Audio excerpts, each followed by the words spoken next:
Bruce Arians, 3.0 is going to be a little bit better than it has been in Tampa. Now, the team's got some issues, but go find me a better 1-2 wide receiver punch right now than what Godwin and Evans can do week in, week out. They've got a ton of talent on that offense. Their defense is the worst in the league, though. It's bad. Yeah, it definitely is bad. It's horrendous. It's, I think, 31st out of 32 in points per game allowed. But I definitely thought Arians could, figure some things out, make some things work, keep the defense off the field if he had to. I think he can. He just got there. Like, he's got to get more than just a year to do all that, right? Todd Bowles, what a great hire he was to be the defensive coordinator. Todd Bowles stinks. His defense do is you terrible. not like any of my awards? You've been very critical of all my selections.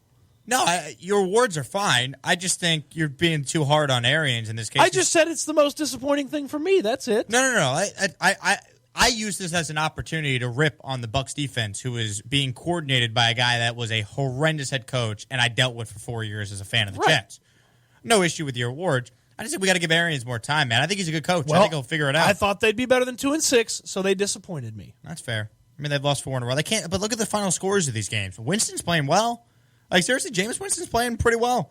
He's not. He has not been the reason why they are 2-6. It's been that defense more than anything else. Your favorite first half moment of the NFL season? When it ended for the Jets, because 1-7 is a disgrace. My favorite first half moment was probably. This is a tough one because I got a couple that stand out. But above anything else, I really enjoyed watching Lamar Jackson beat the Patriots last week on Sunday Night Football. That was an enjoyable watch. A late contender for most enjoyable, but certainly a good one. I have it split into 3. The Deshaun no-look touchdown pass to seal the victory over the Raiders, where he got kicked in the face and he had to close his other eye. The Peters pick 6 on his first game with the Ravens. Ooh, that is pretty good. I think Wilson's only interception. Yes, Russell Wilson's only interception on the year. And of course, the Monday Night Football Black Cat. Tremendous moment in time. Black Cat. Mine for me is Deshaun Watson getting kicked in the face and claiming that he threw the touchdown with his eyes closed. That's not him saying that the Popeyes chicken sandwich helped healed his him. eye. No, that ain't it. All right, couple more of these as we go through our main event midseason awards. They are who we thought they were team that you had absolutely pegged from the get-go. I'll take first on this one, fellas. The Cleveland Browns, because I saw this coming a mile away. Okay? I had them pegged. I knew Freddie Kitchens was a joke. I knew Baker turned the ball over too much. I knew the defense was a little bit more leaky than people were thinking. I had them pegged. Okay? So now it's your turn to crow, because I got to crow about nailing the Browns on the nose. I think I've nailed the Cowboys.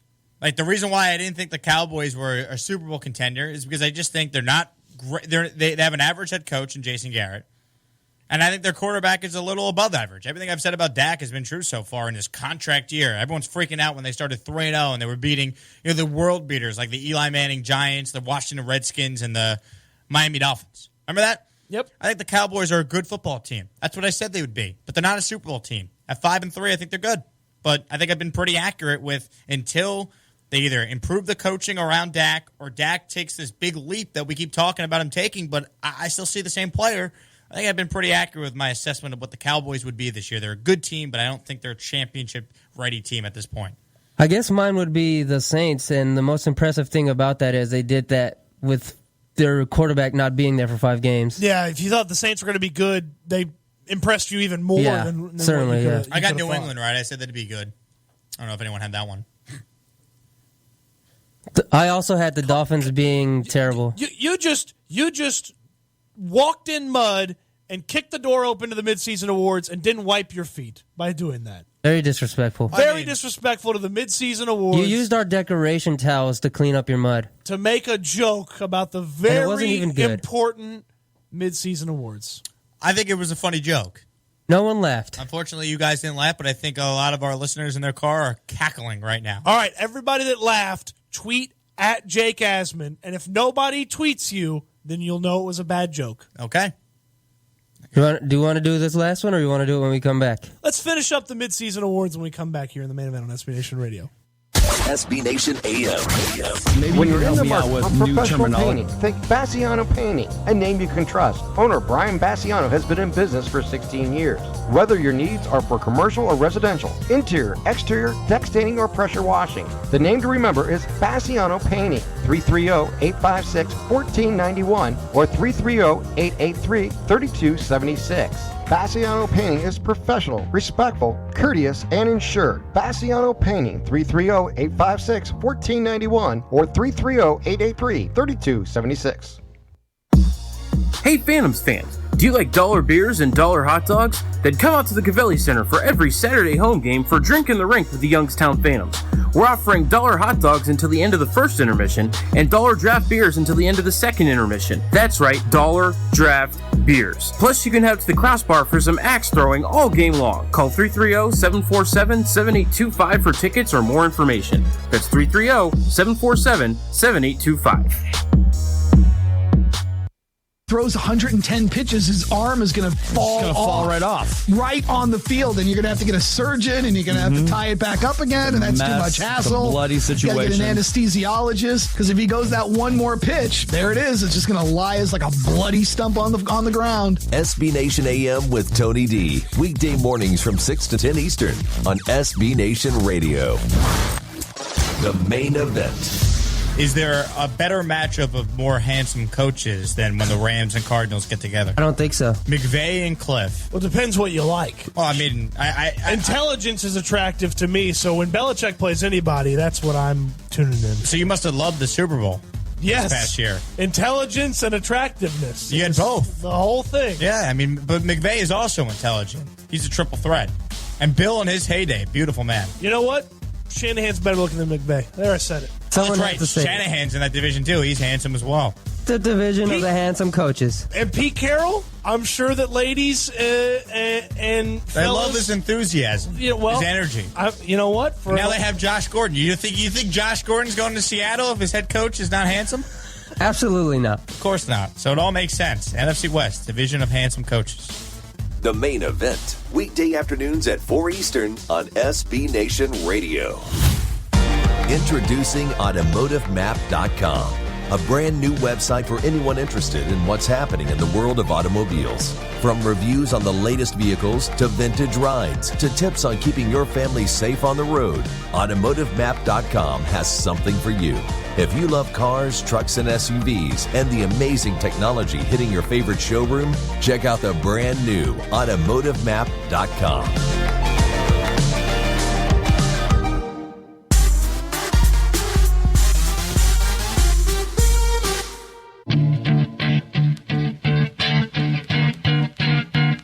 You're listening to the main event on SB Nation Radio. And on SBNationRadio.com. Presented by Rocket Mortgage by Quicken Loans. Live from the O'Reilly Auto Parts Studios, here's Jake, Cody, and Jose. This hour of the main event has been presented by, you guessed it, Rocket Mortgage by Quicken Loans. Rocket Mortgage is with you every step of the way to provide a seamless mortgage experience. Even though Jake doesn't respect them, we'll finish the main event midseason awards here. I respect the heck out of them. How dare you? Right, How dare you say I don't respect something that I do respect? We just had the they. You don't respect me respecting these midseason awards, and that's a real shame. We just had the they are who we thought they were team you had pegged from the get-go. They are who we thought they were. Now we have the team they aren't who we thought they were. Team you didn't expect to be where they are, but they are there today. I'm going to say the Jets. I know the Niners are an easy candidate, some of the other surprise teams, but I say the Jets for this reason. Sam Darnold gets mono after week 1, and I'm thinking, all right, well, when he comes back, we'll get to evaluate what the Jets are. And somehow, when Sam has come back, they beat the Cowboys, and then since then they've lost 3 in a row, and they're now 1-7. In my wildest dreams, did I not think the Jets? Did I think the Jets would somehow be worse this year than they were last year? Last year they were horrendous. There's way more talent on this team, even with the injuries. And the fact they're this bad, I go the Jets as the team that I thought maybe wouldn't be a playoff team, but be much better than 1-7. Jose? Mine is Sam Darnold's immune system. Oh, just kidding. come It's the Chicago Bears. The Bears. Yeah, I believe I had the Bears winning the NFC North this year. As did I. I did not. For me, it's the Denver Broncos. I believed in Vic Fangio. I believed in that defense. I believed in Joe Flacco. How about the Raiders then? Because the Raiders on the other side of things have been better than we all thought they'd Right. be, right? Remember 0-7, that talk over the summer with AB? Well, now they're 4-4, and who knows what they're doing. I believe I said 0-8. So I also had the Raiders wrong as well. And the Niners are undefeated. Go figure. I had them undefeated, though. I promise. This is Brian And Vinny. from Fight Night in Youngstown, and you're listening to Western Reserve Radio on the Live 365 Network. Quicken Loans presents the Sports Flash, driven by Jeep on Western Reserve Radio. The Ohio State Buckeyes are the new number one team in college football as the playoff committee rankings were released on Tuesday. The Buckeyes are 8-0 and will face Maryland on Saturday. LSU is second, followed by Alabama and Penn State. Clemson, the defending national champs, are 9-0, but they were ranked 5th. The Cleveland Cavaliers lose to the Boston Celtics 119-113. Colin Sexton with 21 points to lead the Cavs. Tristan Thompson at 19 points and 13 rebounds. Kevin Love pitching in 17. Celtics shot 56% in the victory. Cleveland has now lost 3 in a row in 4 of their last 5. They'll face Washington on Friday. The Columbus Blue Jackets, they lose to the Vegas Golden Knights 2-1. Boone Jenner scored his 4th goal of the season. Riley Smith had 2 goals for Vegas. Columbus has now lost 5 in a row. Start building your legend today. It's the Jeep Celebration event going on now at your local Jeep dealer. I'm Tony Desiri, and that's your Sports Flash on Western Reserve Radio. How do smart, hard-working roofing contractors keep jobs running smoothly? They save time with Beacon. The Beacon Pro Plus app features online ordering, automated rebate tracking, and online bill pay. Choose products like high-quality CertainTeed shingles and accessories. Easily find the style, color, and quantity, and let the app do the ordering for you. With Beacon Pro Plus, order 24/7 from anywhere. You work hard, now work smarter. Download the free app at beaconproplus.com. This is Jay Farner, CEO of Quicken Loans, and we want to help your house feel more like a home with some of the lowest refinancing rates ever. Rates have dropped so much that many Americans can reduce their rate. You may be able to save money on your monthly mortgage payment right now. The rate today on our 30-year fixed-rate mortgage is 3.99%, APR 4.18%. Call us at 800-QUICKEN or go to rocketmortgage.com. Rates subject to change. Pay 1.375% fee to receive this discounted rate. Call for cost information and conditions. Equal housing lender. Licensed in all 50 states. NMLS number 3030. It's that time again when all we want to talk about is football. High school, college, and pro football. There's one man set to bring it all to you. It's time for Just Football with Matt Emsch. Matt was a first-time AP, all-offensive lineman with the Ursuline Irish and 3-time national champion with Youngstown State. Call in now to talk Just Football at 330-707-4202. And now, here's Matt.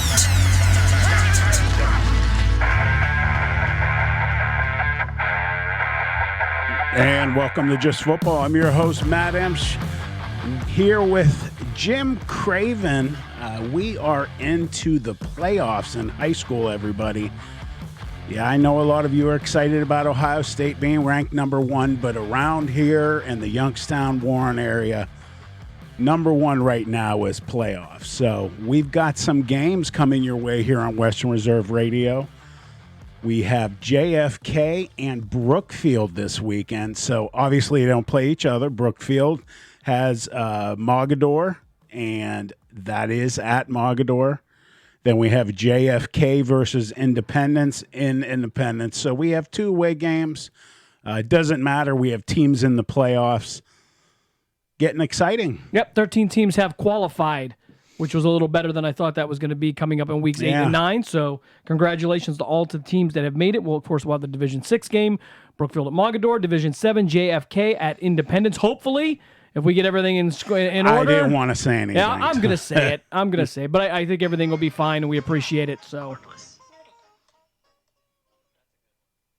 I was wondering where the Christmas music come from. Like, all of a sudden, live radio, man, we got Christmas music, which incidentally, funny enough, and this is way off base, is one of our local stations actually started Christmas music prior to Halloween. Really? Indeed. That is getting started a little. They were the first in the nation to do it. So I'm either concerned or I want to send my congratulations. I'm not sure which. Was it someone we know here? It is a local station familiar to us. Okay, well, so congratulations say no more. to them. Yeah. Hey, if you're not first, you're last. I guess. I don't know. People start putting their Christmas trees up and stuff around. You know what? Give me Halloween, though. Yeah. Doggone it, give me Halloween. Yeah, I love Halloween. So you have kids. I have a daughter. Halloween's huge.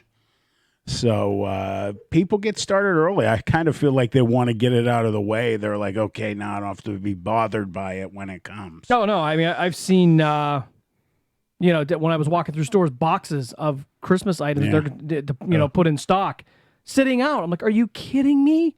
And I get it, but I don't know. I have a timeline of things, and right now you have to give Thanksgiving its due. Yes, that's my favorite holiday. No obligation, just eat. Okay. Watch football. That's football, a great part no pun of intended. it. I remember John Madden used to do the mutant 8-leg turkey.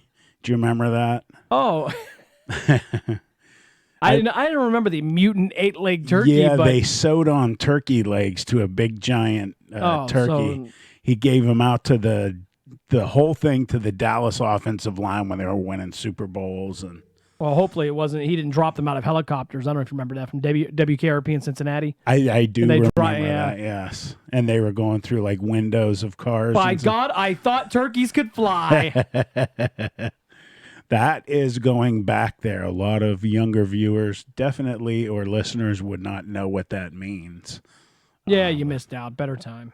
That was some serious 70s stuff, too. Their hair and clothes and everything. I can see it right now. What was the DJ's name? He always wore the dark Johnny sunglasses. Fever. He was in a lot of other movies. Oh, yeah. He did a couple other series, I think, for ABC, too. But, he had Les Nessman on there, and, I always equate him to Mark. I'm sorry, Mark, if you're listening. I would love it if you get a text from him soon. Yeah, it might be a nice emoji. And you guys have a game as well. Yeah, over on Sports Radio 1240 on Friday, we will have the rematch. Springfield will host Western Reserve, of course, in Week 9. Springfield beat Western Reserve. And then on Saturday, Bel Air will travel over to South Range to take on Dan Yeagley and the Raiders. So, pretty cool. Pretty good. Yeah. We have 4 really good games being broadcast in the area. I would include everyone because that's the kind of guy that I am. But I don't know. Oh, you know what? And you know what? I'm going to say it. The hell with everybody. Over on 1390, they're going to have the rematch of Struthers and Poland. I was just going to mention that so, game. I mean, I forgot about that. Oh, my God, how huge that matchup's going to be. And it was so close last week. Yeah. It was a 2-point conversion away from being tied. Struthers has been so close in a couple games this year. We did the Hubbard Struthers game. They literally ran out of time on the clock. The quarterback didn't quite get out of bounds, came down in bounds, was tackled, and by the time they got up to the line of scrimmage, it was over. They were driving. They were I think on the 23-yard line. So they just ran out of time. Same thing happened to Howland in that Boardman game. I still say they got hosed. We didn't lose. We just ran out of time. And then the game you just mentioned last week, I can't even count how many people just didn't give them a chance. I would have loved to have seen the picks. Did you see the picks in the paper on? Oh, in the Tribune? You're in that, aren't you? Yes, I am. Did you happen to see what? I didn't look. I got to be honest. I don't think I've looked one time this year. Mark Means calls me up and gives me the stats. Like the one week, I was behind, 12 games, whatever it was. And then the next week I went 22-1. Wow. Yeah, I was one game away from perfection. And I think it was the game we did. So whatever. Yeah, that shows you what you know. He's always full of good news. That will be a game for the record books, hopefully for the area. Hard to beat a team twice, man. And Struthers, when they've lost big games this year, they have come back with a passion. Well, if you have to look at, is that the upset of the week there? Could that be it? I'm picking Struthers with the upset. Wow, that's tough. And Poland is phenomenal right now. They have been brutal the last 6 or 7 weeks. Oh, just demolishing people, kind of doing similar to what East did last year. They just started beating all these teams. Nobody gave them a chance. Obviously, they got to the playoffs, and unfortunately for them, they got beat. But they just cut a swath through people, too. Ryan Williams made some adjustment after that Boardman-Poland game that I don't know what he did, and sadly, I don't know much about what he did there. But it was really good because they've been running up the score. They've been playing power ball, and it's been a thing of beauty. I mean, it's been great to watch. I would have liked to have seen a game. All I've done is hear the scores by Campbell, and every week just see the finals, and I've just been like, wow, they are definitely obviously one of the teams that could go really deep. But, in the playoffs, you just never know. It could be a team that you think is going to go far, get knocked off, and somebody you never would have expected, like Brookfield or Southern. Oh, now Brookfield, though, I expected. You saw them. Yeah, they were the most balanced team that we had seen offensively. Tall receivers, big running back, good offensive line, quarterback that could run the triple option very well. So, I mean, that's hard to defend. I was surprised they had as many losses as they had, to be quite honest. I mean, I thought they did a good job over there. Well, they made it first time since 2010? 2015. 2015, okay. All right, we'll talk some more high school football. We'll be right back.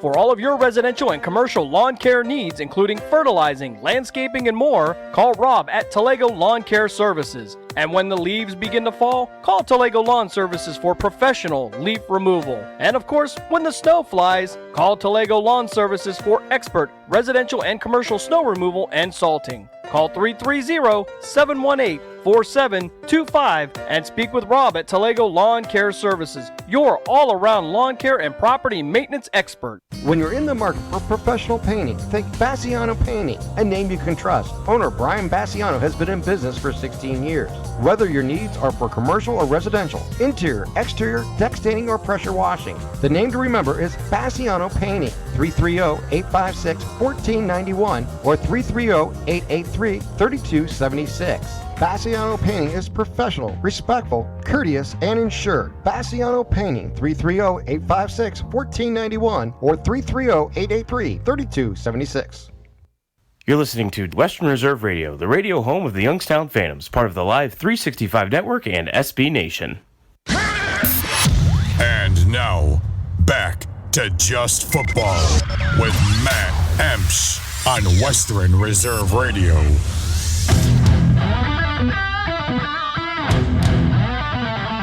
And welcome back to Just Football. I'm your host, Matt Emsch, along with Jim Craven. We're talking high school football games this weekend. A lot of them. Just looking at Division 4, Region 9, you got another matchup 3 years in a row. Girard at Perry, number 1 against number 8. Last year, Perry did not expect Girard to be the powerhouse they were. They thought they were going to see the same team that they saw the previous season, and they gave Perry exactly what they gave them the year previous. Tim and I called that game. The funny thing is, you say it was it was the same roster because they were so young and they had kind of matured. I don't think Perry knew that they were catching up that quick. Yeah, they Surprised were ready. Everybody. And they were hungry. And I believe that game was played in Niles because of the snowstorm. Right. Am I right on that? Yes. Okay. Yeah. So I believe it was week 2 in the playoffs. Girard had East at Youngstown State, and then played at Niles against Perry because they had to relocate. Correct. And Hubbard had a rematch with Steubenville. Yeah, that was at Boardman High School. Mark and I had that one. And obviously, both Girard and Hubbard the previous season had lost.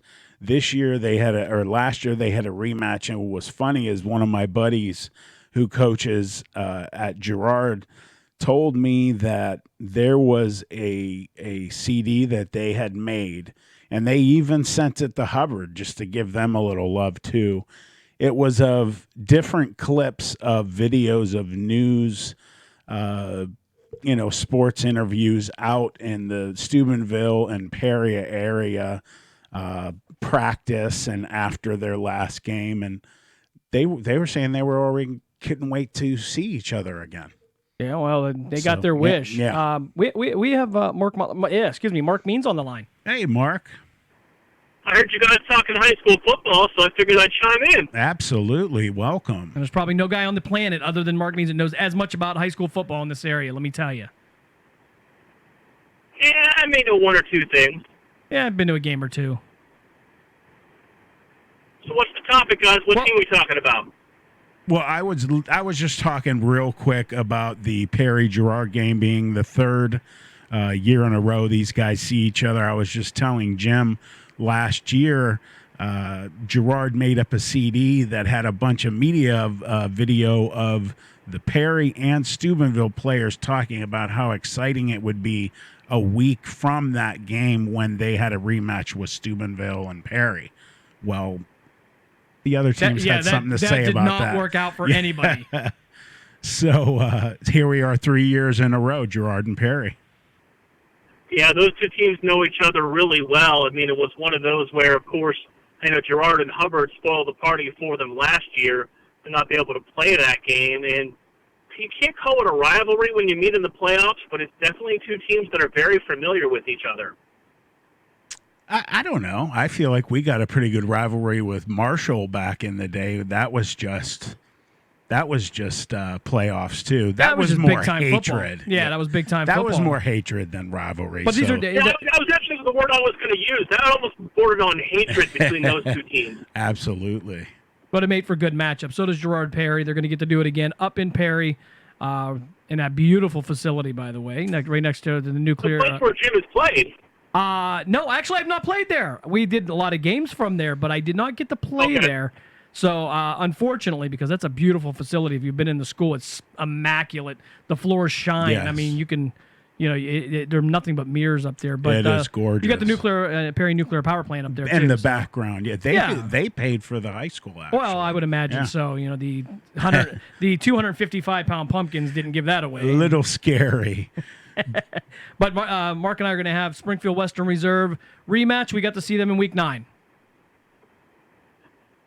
And you know what? Here's the interesting thing about that, guys. I did some research for our game today. Who do you think has the most regular season wins in the Valley over the last 3 years? Well, I'm going to say Springfield. Yeah, since you let us into that, I would say Springfield. They are 26-4 over the last 3 years. Wow. That's incredible. 7-3, 9-1, 10-0. That's very impressive. I give them much better chance of moving in the playoffs. No offense to our McDonald brother, our friends out there. They need to prove something to me. They don't win past that first round. So I think Springfield's going to do some damage. Yeah, getting there is half the battle there. I mean, it's tough to get there, but to get over that hump is tough. Also, you and I had Brookfield this year. They're taking on Mogador. Brookfield offensively, they were really fun to watch. Yeah, they're one of the more complete teams I think I've seen this year. They've got big, tall wide receivers. They've got a bruiser of a running back. Defensively, they can be had a little bit for some points, but offensively, they're very good. That's exactly what Jim was telling me. He said, hey, they're the most balanced team I've seen. And, you guys saw Springfield as well. So the fact that choice was made, I am looking forward to the game this week. Well, there's the good news, bad news here. Good news, you made the playoffs. The bad news, you have to go to Mogador. True. Right.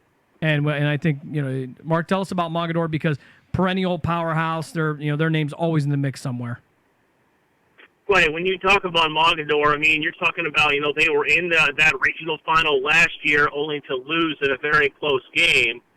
So, I mean, they're a team that is, they make a deep playoff run every year. Of course, that means they advanced to the fourth round last year before being eliminated in the regional final game to go to the state semifinal. So it's one of those where they're a very good team every year. Yeah, experienced in the playoffs. And, of course, the other big, marquee matchup, as we'll say, is the Struthers-Poland rematch from Week 10. Poland escapes with a 14-12 win. That comes down to the 2-point conversion difference. Hard to beat the same team twice since, now they know each other a little bit more intimately. I mean, that game came down to a kick. If you make your extra points, you don't have to go for 2, and you lose that game by 2. If their kicker's able to come through this week, but both teams go into that game feeling very confidently like either one of them can win that football game. When we had 2 of their games on this year, when I talked to Kurt Kuntz over there at Struthers, the one thing he worried about was special teams. Their first loss, or at least the loss we did where Hubbard just won, the kicking came down to it. But against Niles, where they throttled them, their special teams was one of the strong points. So, them coming off a loss, they're a dangerous team. And, man, their lines are just vicious. Yeah, I'm very curious to see how that game's played out. Poland, they played exceptionally well once they made some offensive philosophy changes with some injuries. And, you guys, nobody has to tell you guys, 2 guys that are former offensive linemen, they may have the best O-line in the Valley. Edmund Canfield, 2 best I've seen all year. And probably maybe one of the better coaching jobs we've seen week 1, 2, 3, even kind of into 4, struggled a little bit, made the changes. Since then, they have been dominating up and down minus last week, but last week they still get the win. It's going to be a very interesting game to play out. One of the matchups I actually really like now that I've spent some time on it is South Range and Bel Air. Bel Air went 7-3. They played a senior quarterback the majority of the year. They've gone to a freshman that's been the starter for them the last few weeks, and really they haven't done exceptionally well throwing the football.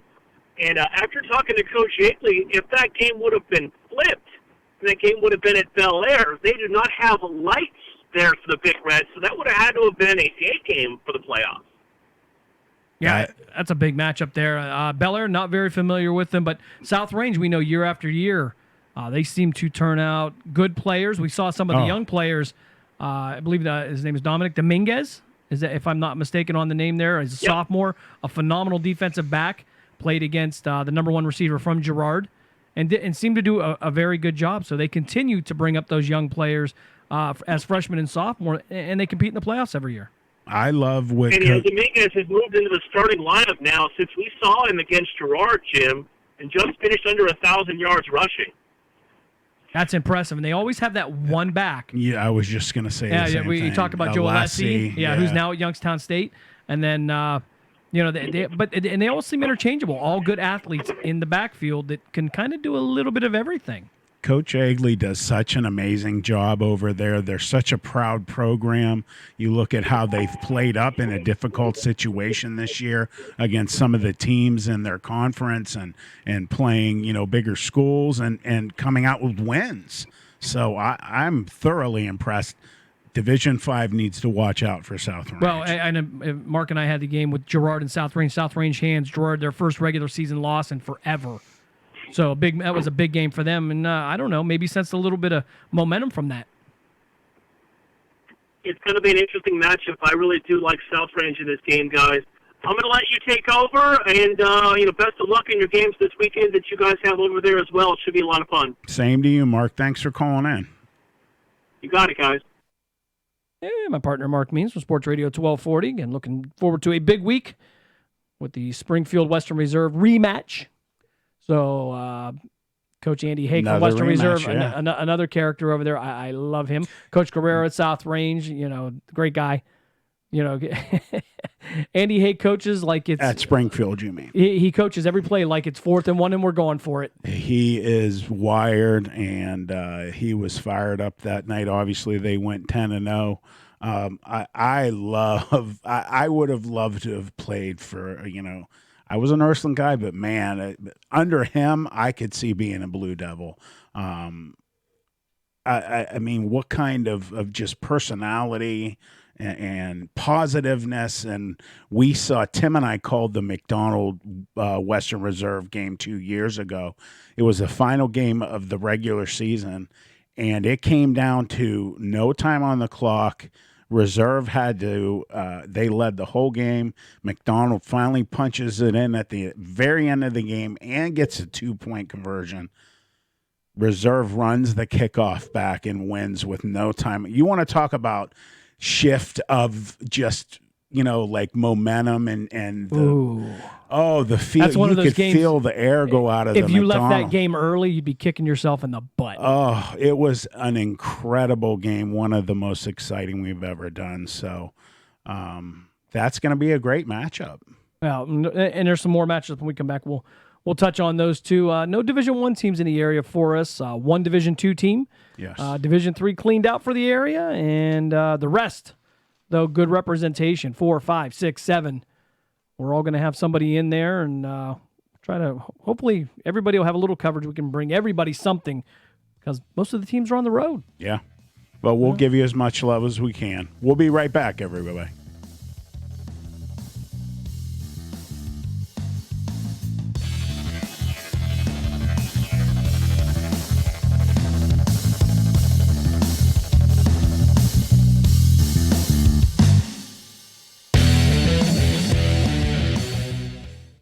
A tradition of academic and athletic excellence. That's Warren John F. Kennedy Catholic High School. The fans and boosters of JFK football want to congratulate the Eagles on their accomplishments during the 2019 football campaign. The boosters also want to thank the players, coaches, medical and equipment staff, the cheerleaders, students, parents, Moms Eagles, the goal liners, and the administration for their support of JFK Eagle football. JFK football, a tradition of excellence. This message was brought to you by the goal liners football boosters of Warren JFK football.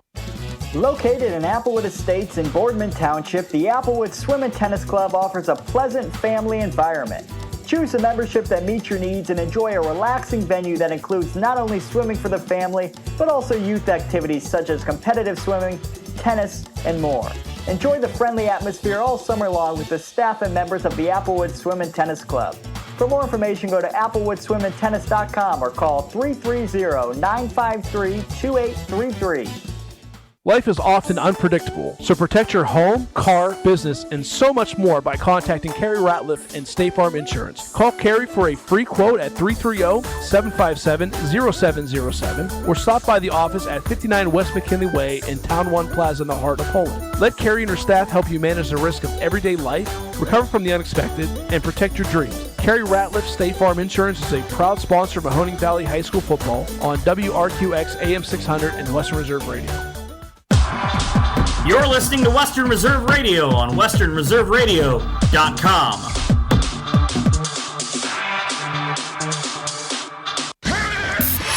And now, back to Just Football with Matt Emsch on Western Reserve Radio.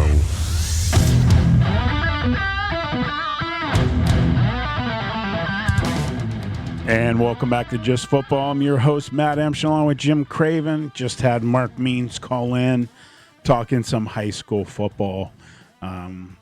For the break, we were discussing, unfortunately, no D1 schools left anymore. Fitch was the final one. Not that they didn't qualify. There just are none in this area. Right. Yeah. Fitch, last one to move. He had last Division I, moving Division II this year.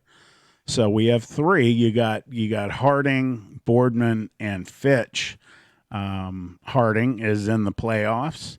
They have a huge game with a very, very old rival and somebody that they saw in the regular season didn't go too well. Massillon Washington Tigers, ranked number 1 in the state, I believe. Yeah, I don't think any team, it went well for any team they played. They're just...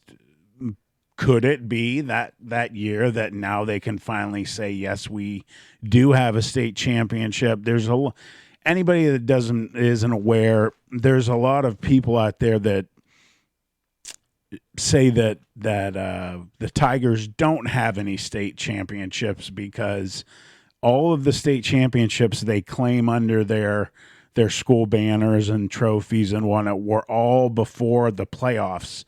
Actually, you had to play for it. Well, and that was the same thing with college. Before we had the the playoff system, I mean, that's the way it went. Yeah. It was how impressive you were, and certainly they've been impressive this year. Yeah, so, they are destroying people this year, basically, and could it be the year for them? We don't want that to be because that would mean Harding is no longer in the playoffs, so... they didn't do too well. I believe it was like 54-20. Did you do that game? No, we did not. But that was a couple weeks after I think that was the score. You had them after Harding McKinley, and a lot of optimism coming out of that game because the score was so close. But week one, you never know how they're going to be for the year. But there was a lot of optimism going in there for Harding.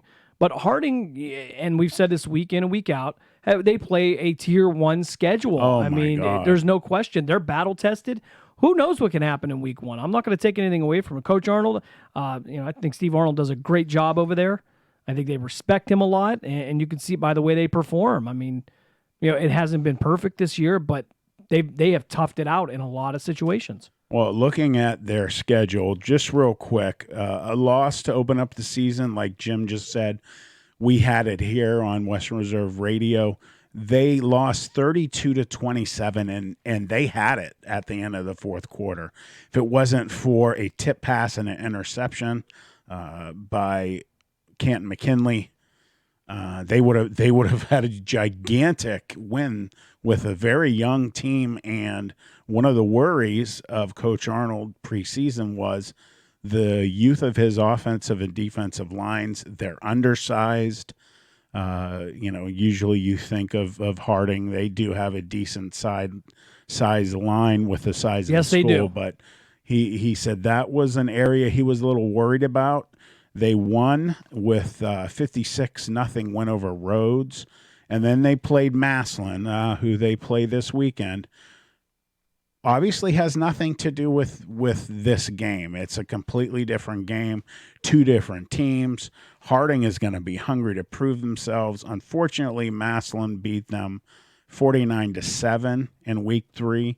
Again, I mean, hey, if you're going to beat me, I'd prefer it does happen, obviously. Regular season, we learn from our mistakes. I don't know. That's pretty bad. We take care of business. I mean, I've been there, and it's terrible. But I don't know about that taking that whooping thing. If you got to lose one, I'll take the loss. Give it to me in the regular season, and then when we see you in the playoffs, we get revenge, and you go home. We move on. I just pull for them. You look at Massillon, Washington's schedule. They scored no less than 24 points a game, maxed out at 56, and their average is right around 42 points per game. That's incredible. Their schedule is brutal, too. And they're not playing tomato cans. I mean, they're playing Harding, St. Vincent, St. Mary. Throw Fitch in there, which that was a 55-7 loss. And I think it's even harder for them to get games. They just beat their rival, Canton McKinley, this week, 24-14. Huge win. Did you see the size of the crowd for that game? No. It was, and if I'm wrong, I apologize. I think they played at Tom Benson Stadium at the Hall of Fame.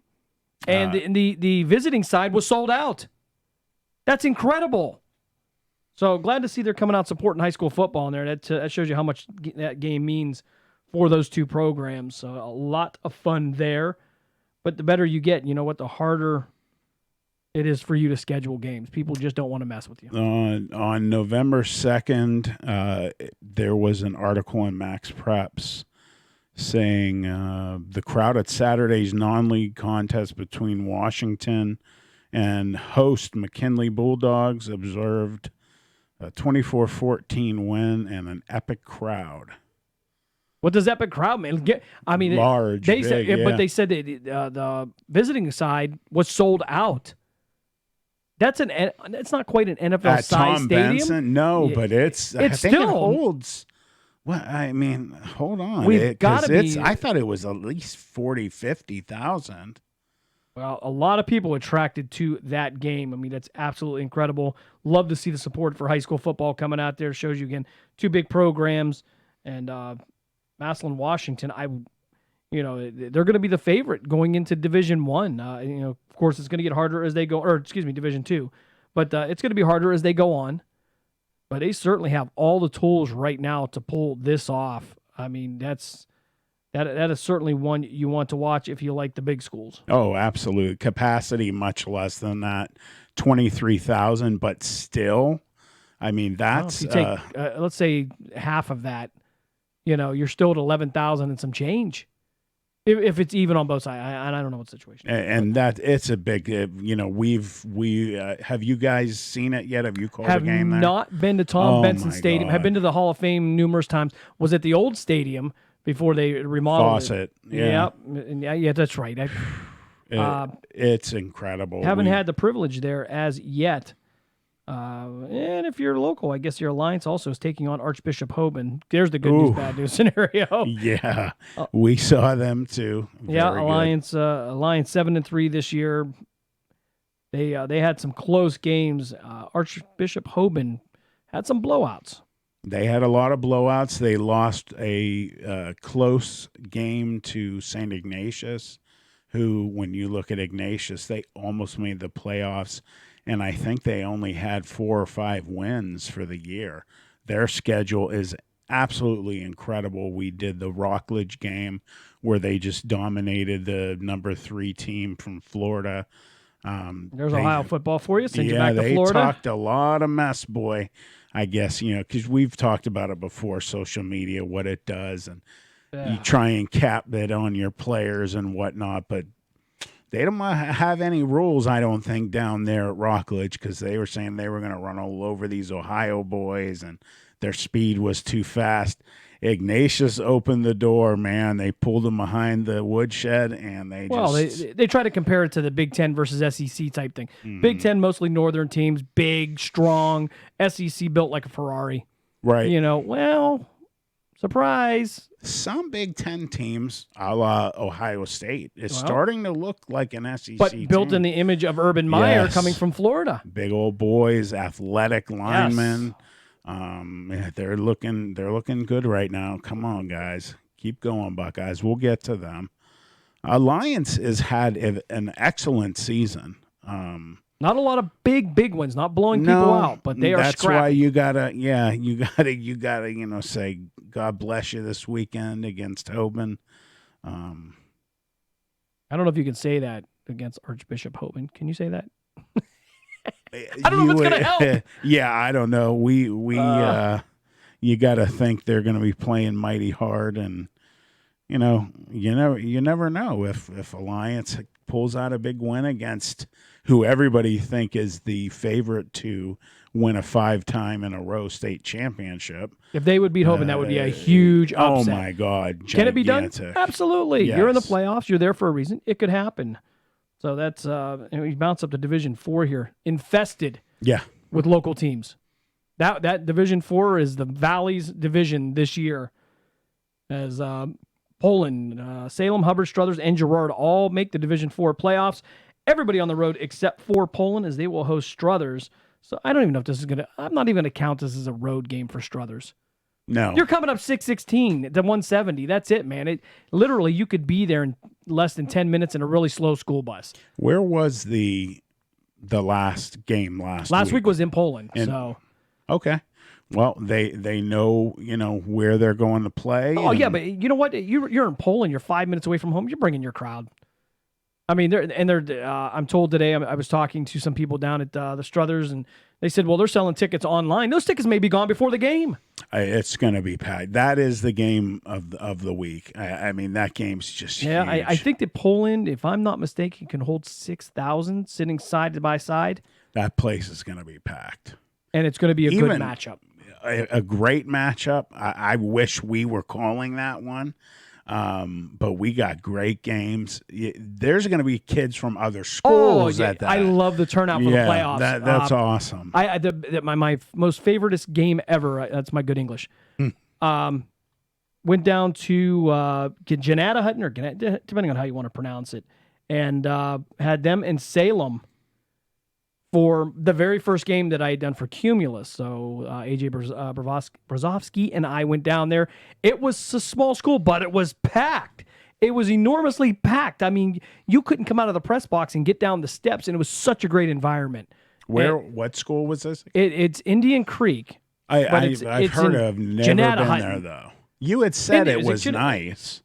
Yeah, Indian Creek. Yeah, and it was Janata Hutton or Gannett Hutton. How long did that take you? It was about an hour and 20 and some change, maybe. No, it's not horrible, but It was just the environment was small, but they packed it in, and But it was nice. such a cool thing. Screamed Ohio football. Yeah, it really did. And They usually do well in the playoffs. I hear them quite often. Indian Creek. Yeah, they're right now they're number 3 in Division 4, and that's Region 13. But that is the Valley's. That's our division this year. Salem will head over to Cuyahoga Valley Christian Academy. That's my dark horse. Salem flying under There's the radar. something about them, man. No one talking. Kind of like what people did to Girard last year. Indeed. So, I mean, could they be the ones that move on and you get kind of surprised here? And then My buddy last year said to me, I was like, how's it going, man? How's it all, how you guys? He said, oh, it's going good. We're the only, 10-1 team in the area no one's talking about. Absolutely. Yeah.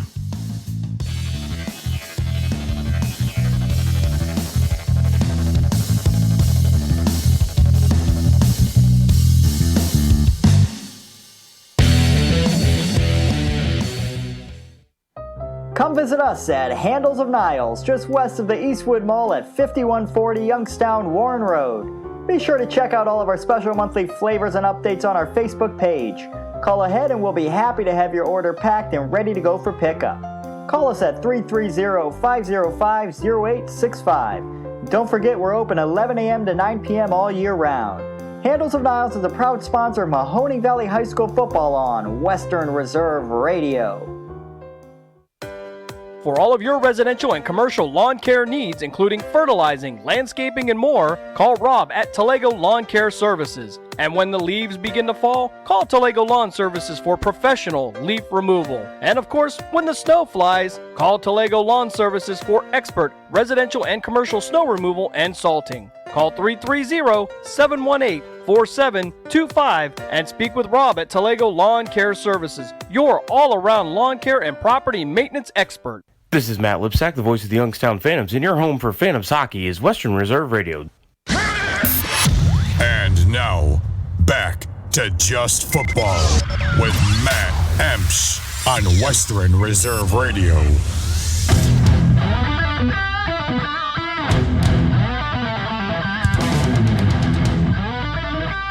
And welcome back to Just Football. I'm Matt Emsch. He's Jim Craven. We were just talking about in the playoffs, apparently, according to Jim, that people, most of the time bring food to there's nice little spreads up there. We're letting the secrets out. We're pulling the curtain back. Don't pay attention to that man behind the curtain with the wings. Well, I was telling him the story of last year or 2 years ago when we did the Perry-Girard number 1 matchup where Girard lost. We're sitting there and it's halftime. And both he and I are starving. It's snowing outside. These guys walk in, 3 people with pizza and wings and cookies. And Tim and I are sitting there, and the entire press box is filled with this food and the smell. And we're talking, and those people are my new friends. We couldn't do anything about it, so we just kind of looked at each other and just laughed. We did not get any hot food. We got maybe a cold piece of pizza before we left, which was, I guess, something. It's hard being important, man. You get on time for those things. Tell you where they treated us good. We did a couple games at, we went up to Pittsburgh. What's the one college? Because there's so many, I get them confused. Carnegie Mellon. We did Carnegie, and that's a really intimate, nice setting. Have you ever been there? No, but I think all the teams in the PAC are kind of the same. They're Grove City plays them. Grove City, what a St. cool little Vincent, place. Westminster. Yeah, I mean they're all kind of small, but it's a really cool place for a game. You know what I loved about it too is there's a parking deck connected to the stadium. You pull in and you park, and then there's an elevator that takes you right to the outside of the seating area. And then you just walk straight across to a door that takes you in a very, very nice press box. So you're not hitting rain, snow? Nothing. It's the coolest setup I ever saw. And, of course, they couldn't do it with a big kind of situation. Well, maybe they could. But they had everything. Mark said to me to watch. you'll see what I mean. When you go up a level, they do more for you. You do less. They had cards printed out for us with all 3 deep starters. You flip it There's the over, secrets. there's the D. Giving it all away, man. Fed us every 10 minutes. Do you guys need anything? Need any stats every single time there was a series? Somebody would walk in, they wouldn't say a word. They just hand us stats. Which is great because you can analyze the game a little bit better. You can see the numbers, where they're breaking down, and kind of put them in context with what you saw. And I love that about that. It's so nice. And then you can imagine, then you look at the big time up at the FBS, and those guys got big screens in their rooms with them. And oh, yeah. So Grove I can City, only imagine. We had replay up there so we could see. That's right. Because they caught me on a couple of calls. I'm like, I don't know about that. When you look at the replay and go, I was wrong. Yeah. Which I'm fully, willing to admit. Oh, absolutely. The game moves so fast. Yeah. But it's if you ever out doing something on a Friday or don't having something to do on a Friday night, go do stats for a local broadcast team. It's a lot of fun. I mean, just to be part of that, and I love it at Grove City. Yeah, they were really nice there. Give us a call if you want talking high school football. 330-707-4202, 707-4202. Catch us on Live 365 Network, tune in. I was reading our banners at iRadio on it, and then westernreserveradio.com. So by all means, call and join in. I know we have a lot of people in the Valley enjoy high school football. We see the crowds every week. So give us a call. Again, 330-707-4202 as we prepare for week 11 of what was a very quick 10 weeks here in the Valley. Oh, my God, so fast. Real quick, I just wanted to mention, you look at Division 5 with the games that are going to be played in this first bracket. You got Kirtland, who's year in and year out, always in the playoffs. They come from that, I forget what the name of the conference that they're in is called, but my uncle was telling me that there's some years that they'll have 3. There was even a year they had 4 representatives from their league, and they would be in the state championship game. So I think he said Kirtland is are they in it with Coldwater? Oh, not sure on that. There's just whatever one they're in. He said every year they have like 2 or 3 minimum in the playoffs representing their league. Well, let's put Kirtland in perspective here. 10 games, 7 shutouts. The most points that they gave up was 14 points. That was to an 8-2 Beechwood team. So, and then they gave up 13 points to Berkshire, a 6-4 team. That was in week 9. That was in week 10. So the dominance is absolutely amazing. They've scored 7 shutouts. Oh yeah, they've scored no less than 28 points per game. You want to talk about a team that is absolutely DNA coded to play in Ohio playoff. Oh my God! And they've won state championships with their formula. A lot of them. Yes, they are very dangerous. Teams do not want to see Kirtland. South Range, playing like you guys have. You have the South Range. Yeah, we'll have Bel Air at South Range. Right, okay. You have South Range, and I was thinking Springfield because their colors are almost kind of similar. They don't have yellow at Springfield, though. Nope, black and orange. Looking at the rest of it, you got Manchester and Rootstown, Garfield and Garraway. I know Garfield usually has decent ones. Manchester usually has decent teams. I don't know those ones too well. Well, the matchup with Kirtland, the lucky guy is going to be Sandy Valley. Sandy Valley coming in at 9-1. And they're scoring, let's see, their minimum point scored this year was 21. So they're putting up some points there. No, they only have 2 shutouts, I believe. And, not as dominating. But that still might be a good matchup. I mean, I'm still looking at these numbers, and they're not bad. These are good wins by Sandy Valley. So, Kirtland will be ready.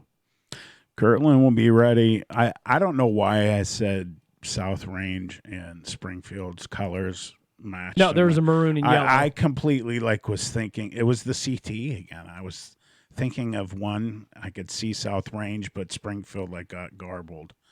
Anyway, I just had to deal with that I said that didn't sound right.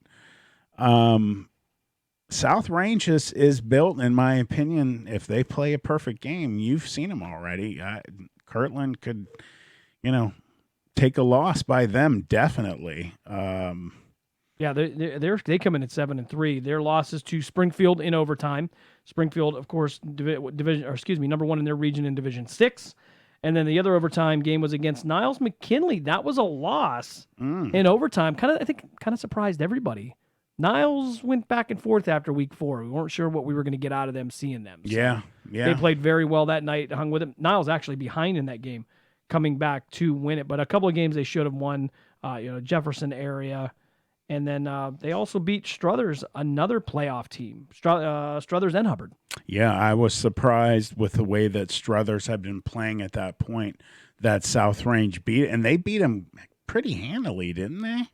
If I remember right, it was... Which game was that? The South Range and Struthers game? 49-42. Okay, then Struthers came back during that. Yeah, defenses took that night off. So. Well, they've got some players that when they decide to come, they can bring it. Out of the 10 games that South Range played this year, 5 of them are in the playoffs. Wow. Well, that's good for them. Battle tested, exactly. Coming on strong at the end. Although, like you said, losing the game to Niles, that was Niles, state championship that game. Yeah, so. They battled back, and I mean they played well that night. Unfortunately, just could get the consistency that I think Coach Perry was looking for him out of him this year. But in addition to the overtime, they do get 3 shutouts this year for South Range. So that was another team that kind of flew under the radar for a little bit. They were almost like a Salem, but then we kind of caught up. And wait a minute, that's Coach Yeagley. Yep, got him. And he usually always has such efficient defenses, and the kids are so well coached. And he's a class act. That's all there's to it. I gush over him every year just because that's the guy I want coaching my kid. I do. He is one of the few. There's a couple that I could see, maybe even wanting to be coached by some. He is one. Reserve is 2. I always forget what's his last name again. Who's that for Western Reserve? Coach Andy Hake. Hake, that's right. Yes. You go blank. You need some help from your partner. Yeah, we've run into a few things. So Coach Pav out in Canfield will be another one that I think would be a good coach. Yeah, unfortunately, Canfield tough schedule this year. They just didn't make it. Yeah, close. We saw them twice this year. Once against Cleveland JFK, they dominated that game. The point difference in that game really did not show the dominance that Canfield showed from the first snap. You could see JFK for Cleveland was in big trouble that first series after Canfield started. It was they're in for a long night. Coach Pav put his second and third string in relatively early and got those kids some playing time because JFK was just overmatched. And then rematch. They had all kinds of problems that night. Getting there, the transportation was an issue. I mean, they had a tough season. They really did. They did. I felt bad for them. And not in the sense that, poor you on the football field, but it was the logistics around them that was kind of tough. It was, I'm sure that was a quiet bus ride home. So they're probably pretty tired too. So. Yeah. It wasn't a lack of effort. It was just, sometimes it just doesn't go right. I think we've all been in those games when it just, from the time you step out of bed in the morning, you're like, I hit my toe. Oh, this is the day it's going to be. And everybody feeds off each other. Yes. So it just kind of weaves its way through everybody on the team. And that's why you lose, man. It just doesn't. Well, they're not too far removed from the playoffs over at Cleveland JFK. So there's, always the opportunity to bounce back. I think they will. So. They had one of their linemen went big time. I forget, it was a Big Ten school. And they actually, I think, were in the playoffs just within the last year or two, so they'll be fine. Canfield, then we came back for another game, getting revenge on East from that loss from last year. They were undefeated. Yeah, East, one of those teams that they just were shocking guys left and right. And match their speed too. I mean, East is a quick team. They are. And that was well coached and well played. Oh, I mean, just dominated that game unexpectedly. I figured it would be a better game than that. East was frustrated. They were shocked. They were as surprised as anybody else. So, okay, everybody, we'll be right back.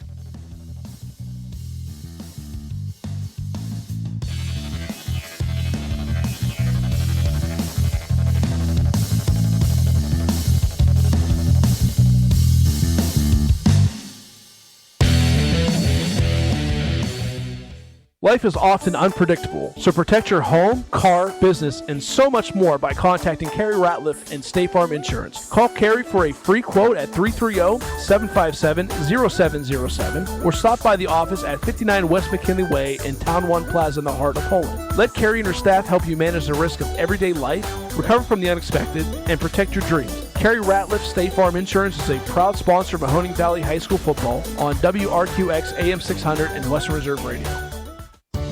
Awesome prices and quick service, affordable and friendly. These are real customer reviews of Fairway Tire located at 116 North Main Street in Niles. Not only does Fairway Tire offer tire service with over a dozen brands available for everything from passenger vehicles to farm tires, Fairway offers brake repairs, suspension work, custom exhaust work, and more. You can expect excellent customer service and superior tire knowledge at Fairway Tire. Visit Fairway Tire at fairwaytireoh.com or make an appointment today by calling 330-652-9700. Located in Applewood Estates in Boardman Township, the Applewood Swim and Tennis Club offers a pleasant family environment. Choose a membership that meets your needs and enjoy a relaxing venue that includes not only swimming for the family, but also youth activities such as competitive swimming, tennis, and more. Enjoy the friendly atmosphere all summer long with the staff and members of the Applewood Swim and Tennis Club. For more information, go to applewoodswimandtennis.com or call 330-953-2833. This is Brian. And Vinny. From Fight Night in Youngstown, and you're listening to Western Reserve Radio on the Live 365 Network. And now, back to Just Football with Matt Emsch on Western Reserve Radio.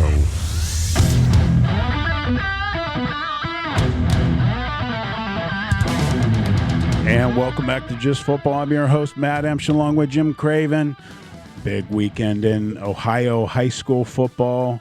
The playoffs are here. 10 weeks gone by in the blink of an eye. It's pretty crazy, man. I'm looking forward to it. Again, we have 2 games this weekend. We will have Brookfield at Mogador on Friday, and then on Saturday we will have Warren JFK, not Cleveland. Correct. Warren JFK. At Independence High School, which is the Cleveland area, basically. Correct. Yeah, right? I think it was 480 or 271 you can get right off of. But that game will also be on WRQX AM 600. So that is going to be, you can catch that game anywhere then if you on TuneIn, on Live 365, on the at 600WRQX.com, at WesternReserveRadio.com. I don't know, anywhere else. I don't know. Just get on the internet. It's there. I promise you, it's there. Many different ways. Looking at the Division 7 playoffs, you got some decent teams that normally you hear. Most importantly, we got a couple schools in there. We got JFK, like we just mentioned, and then we have McDonald, who we actually called the McDonald-Springfield game last week. They have number 2 Lucas on the 9th. So will they bounce back and finally, get that much needed round 1 win? McDonald, year in and year out, Coach Williams is going to do a good job. He's going to have a 9-1, 10-0 season. The only issue with McDonald is they just seem to mentally not be able to get there where they need to be in the playoffs. And what will cure that is getting that first round. When you get past that first round, things start to change mentally. Yeah, and we looked at Lucas. How far of a drive? That's a pretty good trip. That's a good trip. Yeah, I think that one was, if I remember Dave saying, maybe 2.5, 3 hours. Something like that. Yeah, that's going to be tough. Now, you look at McDonald, though. 7 out of their 10 games came against teams with 500 or better records. So they've played good teams. Played a Columbiana team that could very well have been in the playoffs. Brookfield, Mineral Ridge, Western Reserve, who's in the playoffs. Jackson Milton, who I thought was going to get close there. They had a really good early part of the year. Lowville, who was a 6-4 team this year, did a good job down there.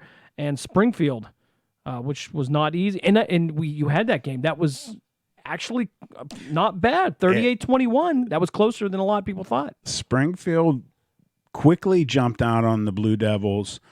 Then in the mid-third quarter, McDonald started to play better. They actually also in the fourth quarter made a late change to quarterback. And I forget the young man's name. I apologize. But he just brought a different kind of excitement to the offense. He could run. He was throwing beautifully. Makes you wonder if they would have put him in sooner, what would have happened. We'll be right back, everybody.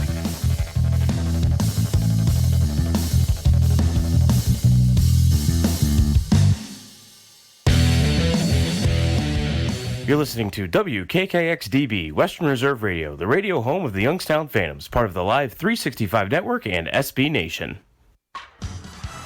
Quicken Loans presents the Sports Flash, driven by Jeep on Western Reserve Radio. The Ohio State Buckeyes are the new #1 team in college football as the playoff committee rankings were released on Tuesday. The Buckeyes are 8-0 and will face Maryland on Saturday. LSU is second, followed by Alabama and Penn State. Clemson, the defending national champs, are 9-0, but they were ranked 5th. The Cleveland Cavaliers lose to the Boston Celtics 119-113. Colin Sexton with 21 points to lead the Cavs. Tristan Thompson had 19 points and 13 rebounds. Kevin Love pitching in 17. Celtics shot 56% in the victory. Cleveland has now lost 3 in a row in 4 of their last 5. They'll face Washington on Friday. The Columbus Blue Jackets, they lose to the Vegas Golden Knights 2-1. Boone Jenner scored his 4th goal of the season. Riley Smith had 2 goals for Vegas. Columbus has now lost 5 in a row. Start building your legend today. It's the Jeep Celebration event going on now at your local Jeep dealer. I'm Tony Desiri, and that's your Sports Flash on Western Reserve Radio. How do smart, hardworking roofing contractors keep jobs running smoothly? They save time with Beacon. The Beacon Pro Plus app features online ordering, automated rebate tracking, and online bill pay. Choose products like high-quality CertainTeed shingles and accessories. Easily find the style, color, and quantity, and let the app do the ordering for you. With Beacon Pro Plus, order 24/7 from anywhere. You work hard, now work smarter. Download the free app at beaconproplus.com. This is Jay Farner, CEO of Quicken Loans, and we want to help your house feel more like a home with some of the lowest refinancing rates ever. Rates have dropped so much that many Americans can reduce their rate. You may be able to save money on your monthly mortgage payment right now. The rate today on our 30-year fixed-rate mortgage is 3.99%, APR 4.18%. Call us at 800-QUICKEN or go to rocketmortgage.com. Rates subject to change. Pay 1.375% fee to receive this discounted rate. Call for cost information and conditions. Equal housing lender. Licensed in all 50 states. NMLS number 3030. And now, back to Just Football with Matt Emps on Western Reserve Radio.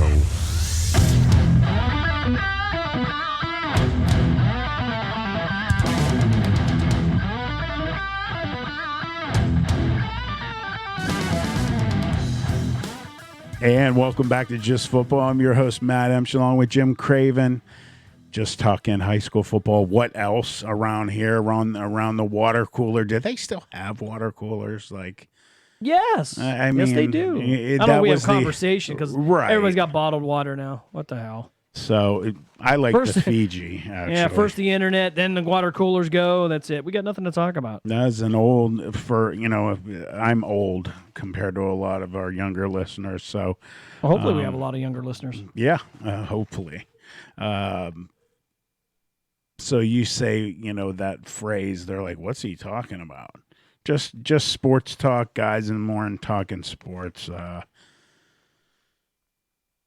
Just discussing McDonald and Springfield from last week. We had that game.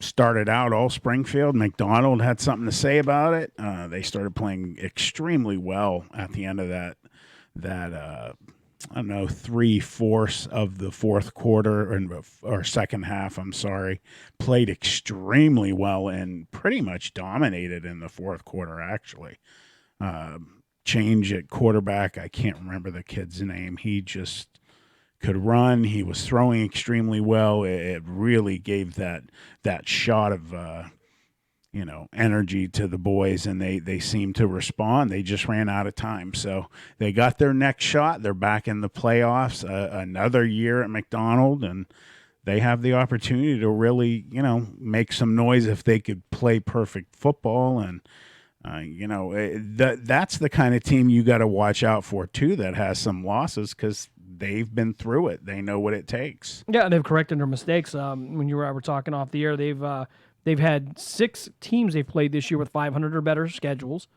or about 500 or better records.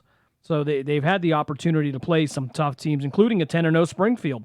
And if you're going to lose, that's the kind of team that's going to make you better. Right. I mean, you're training up there, you're fighting up, and then when you get into the playoffs, hopefully you're going to be battle tested and ready. And then they've done a good job this year. They've taken on Brookfield, who is in the playoffs, Columbiana, who almost made it, Western Reserve, who's in the playoffs, and Springfield. Lowville almost made it too. They were at number 8 at the end of Friday night, but then Saturday night, some teams, obviously changed some numbers up, and they got bounced to number 9. So, good year for Lowville down there. So those secondary points are so Doug important. Velasquez and crew are doing a good job. So, and congratulations to our good friend Tommy Noble, who's a defensive coordinator down there was a pretty good season. So Tommy now heading to Dallas next week to go see the Cowboys. He was excited when he came into the station that night. He said, I'm going to leave on a red eye after that game, and I'm going to go. So he may not have to do that now. Wow. Yeah. They had a good year. Doug was actually the head coach of Mineral Ridge one season or 2 seasons, I believe. Yep. My wife did the cheerleaders there for 1 year to help somebody out. And he was the person to be in that place and change things, and he did some good stuff, but there's a kind of a different mindset down there, and he wasn't the right fit. No, that's the nicest way of putting it. The things we can talk about. I think he's a good coach. With coaches and schools, it's got like a Rubik's Cube. Sometimes you got to keep turning until you get the right combination, and that's just it. I mean, we have some of the best in the country right here in this valley. I believe that. So things change, and sometimes they run their course, and coaches move on. We've seen that several times, and with some of the best in the valley. So it's not like that's an indictment on any coach who changes schools. It's just not. Just doesn't seem to Kinda work like dating, sometimes, and sometimes you figure out after a while, this ain't it. But a lot of the coaches you kind of wonder sometimes. I'm thinking there's nothing better out there right now. It's not greener on the other side. Sometimes you got to give it time. Sometimes they're ran out. Sometimes they just can't.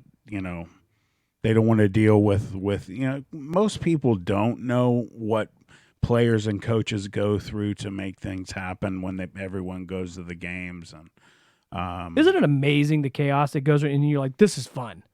This is great. We love this. And miss it. Yeah. When all the headaches are gone and everything, you're like, now what am I going to do? I don't know. It's a weird relationship with the sport. I'll tell you that much.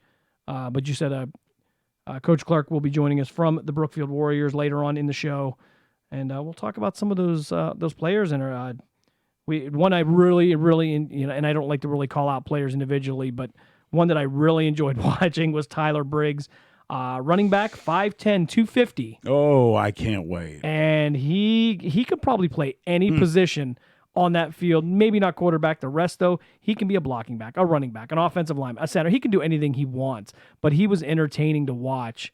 Just a big guy who could move. Just reminded me of Jerome. Too. Oh, yeah. I love that mix of that size of player. Remind me of Jerome Bettis. Nice. Well, hey, you couldn't go much. I don't love many backs through the Steelers more than him, so...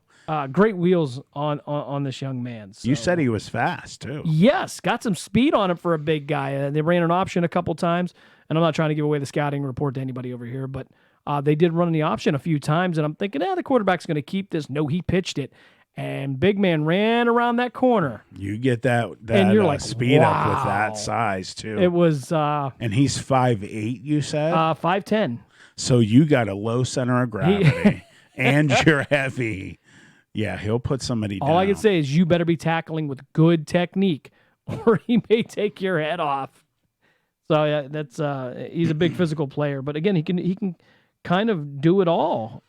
But again, one of the most balanced offenses I've seen. I was really surprised that they lost some of the games that they did. I was shocked, and everybody has an off night. I mean, there's not much you're going to do about it. Being undefeated, as far as I'm concerned, never did you any good in the playoffs. Well, you said they run that triple option, and you said they did it pretty well. They run it well. That's extremely hard to defend, but if your defense is built for that kind of set, then if you've got the right coach, you can defend it. So who knows what happened? If you're calling that game, you better watch, because the ball may not be where you think it is. Oh yeah. Fitch used to run a beautiful triple and a wing tee, and they were so hard to defend. Well, their only losses this year coming to a playoff Springfield and a Columbiana team that was 7-3 and just on the cusp of it. So again, they're they got a couple shutouts too. So we will see this week. We'll be right back.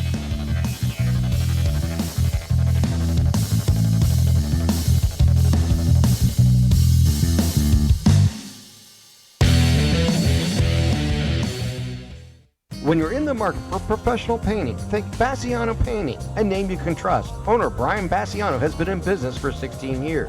Whether your needs are for commercial or residential, interior, exterior, deck staining, or pressure washing, the name to remember is Bassiano Painting. 330-856-1491 or 330-883-3276. Bassiano Painting is professional, respectful, courteous, and insured. Bassiano Painting, 330-856-1491 or 330-883-3276.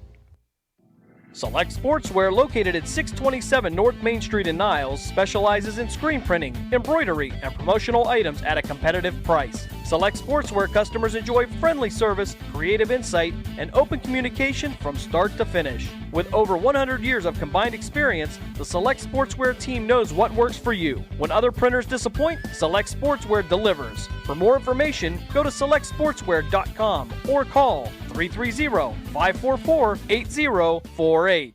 A tradition of academic and athletic excellence. That's Warren John F. Kennedy Catholic High School. The fans and boosters of JFK football want to congratulate the Eagles on their accomplishments during the 2019 football campaign. The boosters also want to thank the players, coaches, medical and equipment staff, the cheerleaders, students, parents, Moms Eagles, the goal liners, and the administration for their support of JFK Eagle football. JFK football, a tradition of excellence. This message was brought to you by the goal liners football boosters of Warren JFK football. You're listening to Western Reserve Radio at westernreserveradio.com on the Live 365 network and the Live 365 app. And now, back to Just Football with Matt Emsch on Western Reserve Radio. And welcome back to Just Football. I'm your host, Matt Emscher, along with Jim Craven, talking high school football. We'll have a couple guests tonight talking about the games over the weekend, Brookfield and Mogador, heading to Mogador. Hopefully the Warriors can get a win in the playoffs, keep it going. I'm interested to see this balanced offense you've been talking about. How's the D look, though? I thought they played very well. I thought that they were fundamentally sound. I thought they didn't miss many assignments. You're going to give up points at some point in terms. Maybe there was some bad, technique one-on-one, but overall the defense I thought played very well. Looking down the line, I mean, they did give up some points this year, but again, they gave up 28 points to McDonald, a playoff team, 49 to Springfield, number one in their region, and hosting a playoff game. And beyond that, 28 to LeBray. LeBray had a little bit of a rough season, 3-7, but Brookfield puts up 49 points. So obviously the offense appears ahead of the defense, but they put up a lot of points this year. 2 shutouts over Champion and Liberty. So they give up 49 one time, but again, to a very good Springfield team. I'm looking forward to both those games. You guys have the Springfield Western Reserve. Speaking of them, the rematch. Yeah, so you will have to keep us abreast of what's going on. I'm curious to see how they're gonna work this time, because I think that Springfield, wore them out in the first half with the high tempo offense. And it was back to the line. Mark Means could have called that game by himself. I didn't get a word in edgewise. But, Mark would, he'd call the play and I'd be like, oh, they're going right back to the line. And then Mark was great. I'm surprised that his voice held out the entire first half. They did not do that in this game against McDonald. I think Coach, once he got up, just said, let's just start milking it. And it's tough to keep that pace up. Yeah. Especially when you know you're going into week 11. You know it's going to happen. You get ahead a little bit, pace yourself, get out as healthy as you can. But Western Reserve, we always talk, it's hard to beat a team twice. And I believe at halftime, and I'm sorry if I'm wrong about this, but I think it was 7-6 at halftime. So that was a really, really close game up till then. But you could see in the second half that things started to kind of get wore out. There was a lot more fatigue coming up there, and it was tough. But I thought the first half was the greatest chess match I may have seen in a high school football in a long time. Going back and forth, the fourth downs, the field goals, the different calls they were making. It was entertaining. It was the best half of football I'd seen all year long. You don't always see, really good minds meet on both sides of the ball on a regular basis in high school. So I enjoy watching those cerebral type of games. Some people get upset when they have low-scoring games. I love watching a great defensive. Everybody hated the Super Bowl last year. I thought it was actually entertaining. I thought the defenses played well. Yeah. The linebackers, I thought, were sideline to sideline and were having the best game out of anybody on the field. So if you don't like it, hey, I'm sorry. There's nothing I can do about that. I know you all want, arena football scores, but come on. What the Rams were able to do against Tom Brady and the Patriots. Come on. And then you got that D line for the Rams that had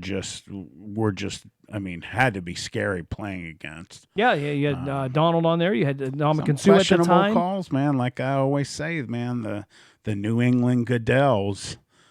Well, here's my thing. I don't even know if we'd know about those mistakes as much as we do now if it weren't for instant replay, like the play's over, boom, they're rolling it back, and the analysis of it, every individual movement, If it wasn't for all that, I don't know if we would be as upset about the officiating.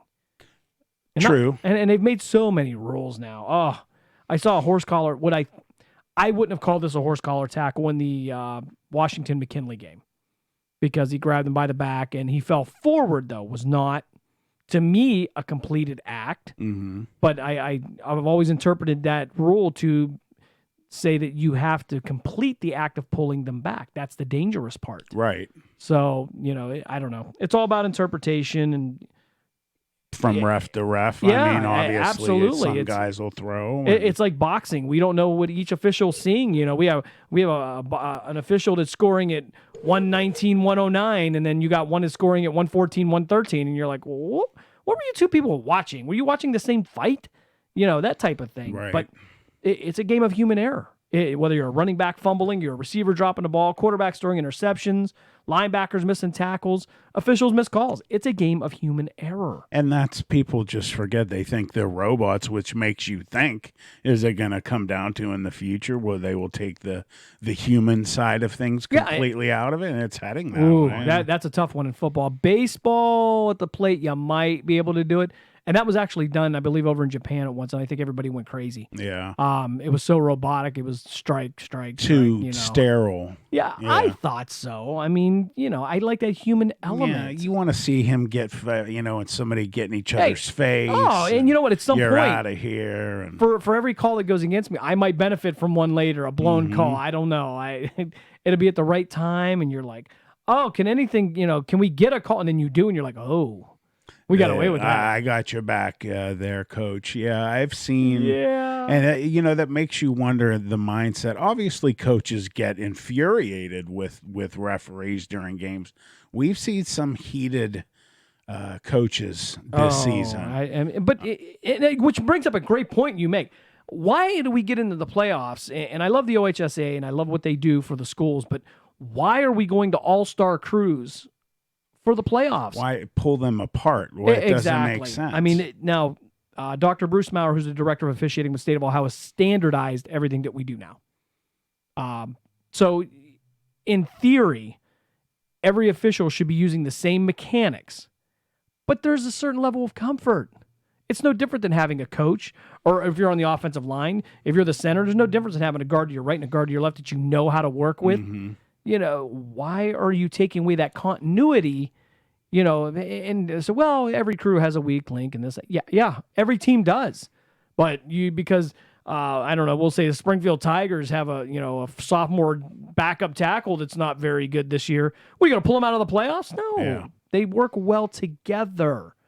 You know, and that's always been my argument for that. I've seen some good officials not make it to the playoffs because, you know, they got the part of their crew went, or, you know, they didn't. It's really odd to me. I don't know. You spend 10 games together, and I've been there. We spent 10 games together, and you get yanked apart. Oh yeah, and you know each other. I can tell the look on somebody's face when they're going to go yeah, or when they agree or disagree. You know, and we learn to handle that. We learn to deal with the coaches. And let me tell you, that'll teach you patience. We did a Canfield. Oh, I can only imagine. We did Canfield's playoff games, multiple games, but the one game we did that they, I can't remember if it's the one they won or lost. Regardless, there was you had an all-star guy on there who I guess was from the Cleveland area, and he felt he needed to make all the calls for all the other guys. So there was a play where he threw, and he was the back judge. He threw, or the head referee guy was on the complete opposite side of the field, complete to where the ball was thrown and the receiver and the defensive back. And there was a ref right there who witnessed the play, but he was so far. I'll never forget seeing that he had to sprint to get up enough momentum to throw. And how could he have seen? And my Uncle Cappy was we were in his booth at Harding's Field. And he said, that's the worst call I've ever seen in my life. How would he be able to see? And that's saying something about a guy who's been around football for a long time. He said, how on earth can that guy see what just occurred? And the ref that was right on top of the play, Jim, he almost looked like an ump. He was so low. He was into the play. He was watching. It was, my man was close. Nothing. He did like a double take when he saw the. Yeah, and it's sometimes you feel like they're overcompensating because they don't know what the other guy's seeing, and I just have concerns about that. I think the continuity is just as important as the calls that are made or not made, because you're all on the same level. I think your officiating becomes more consistent with your own crew. Cap said he talked to somebody else about, I forget what the OHSAA years ago, about why do you guys do that? It just doesn't make any sense. I remember Tim saying, well, these guys, some of them just think they have to be the all-star or make all of the calls for everybody. Just like a player, you want to stand out, you know. But a lot of times, I mean, my philosophy was I don't want to be germane to the game. Make the calls, that's it. You know, I don't want to be a part of the reason or the part of the outcome. That's not our job. This. You've heard and possibly even said it yourself, the old phrase of, come on, man, just let them play. So is there a point with, obviously, if they're egregious, you have no choice but to throw. Yeah, the obvious ones, yeah. But have you had your games, and you don't have to say who or what, that you just say, man, let's let these guys. No, I'll tell you right now, there has never been a time when we were so conscious about the game itself. I mean, there's certain teams we'd done maybe two times a year we're familiar with, but we never looked at a game and said, okay, this is what we're going to do. Mm-hmm. You know, it's always a case-by-case scenario. And I always laugh at it. They're like, well, the officials cheated. Well, look, there's not a fax machine in the locker room. They didn't send one in from the state going, all right, boys, we really need this team to lose today, so we're going to stick it to them a little bit. That's not how it works. Have you ever been witness to, just like, hey, dude, come on, man, that flag was pretty bad? Not on the field. Maybe, you know, it's like any other team. You know, you regroup afterwards. You kind of, debrief a little bit, and say, maybe we shouldn't do that. Maybe that's not a good call. But everybody evaluates each other, and that's the way that it should be. Well, it sounds like you had a good group of guys. I had phenomenal. Kenny Swanson and crew, and Gary Weary, and that phenomenal crew. Very experienced, so I learned to be patient. I'm not a happy flag thrower. There's guys that love to flag. What gets you fired up? One of the things. Oh, I don't know if there was anything that really got me fired up. The one thing I didn't like was coaches on the sideline starting to lose their mind, especially when they're up in the game. Mm-hmm. Because now you get upset, then the kids get upset, then the parents in the stands get upset, and it snowballs. If you have a guy like Dan Yeagley, and I twisted my ankle once in a game with South Range against Campbell, and it was one of the things, I just twisted it. I mean, it wasn't, I was clumsy. And he actually made sure and helped me out that the sticks were straight. My chain crew was working with me. Those are the kind of coaches you need. He's a class act. It says a lot about him and his program, and I'm like, wow. He could have very well given me hell all night, and he just didn't. And I haven't seen that new stadium yet. Darn it. I want to see it. I've heard. We'll be right back, everybody.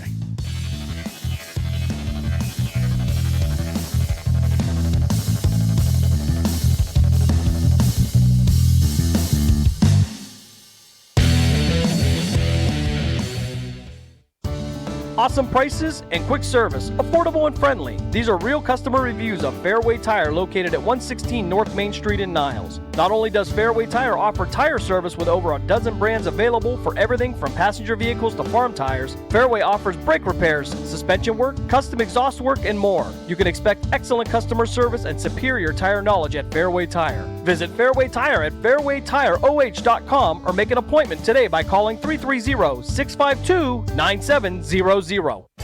Located in Applewood Estates in Boardman Township, the Applewood Swim and Tennis Club offers a pleasant family environment. Choose a membership that meets your needs and enjoy a relaxing venue that includes not only swimming for the family, but also youth activities such as competitive swimming, tennis, and more.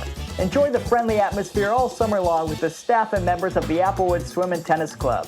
For more information, go to applewoodswimandtennis.com or call 330-953-2833.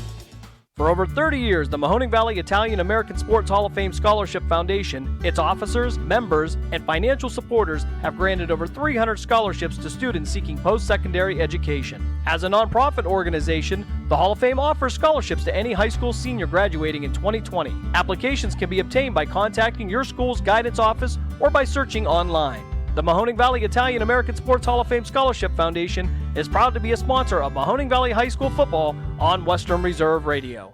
You're listening to Western Reserve Radio, the radio home of the Youngstown Phantoms, part of the Live 365 Network and SB Nation. And now, back to Just Football with Matt Emsch on Western Reserve Radio.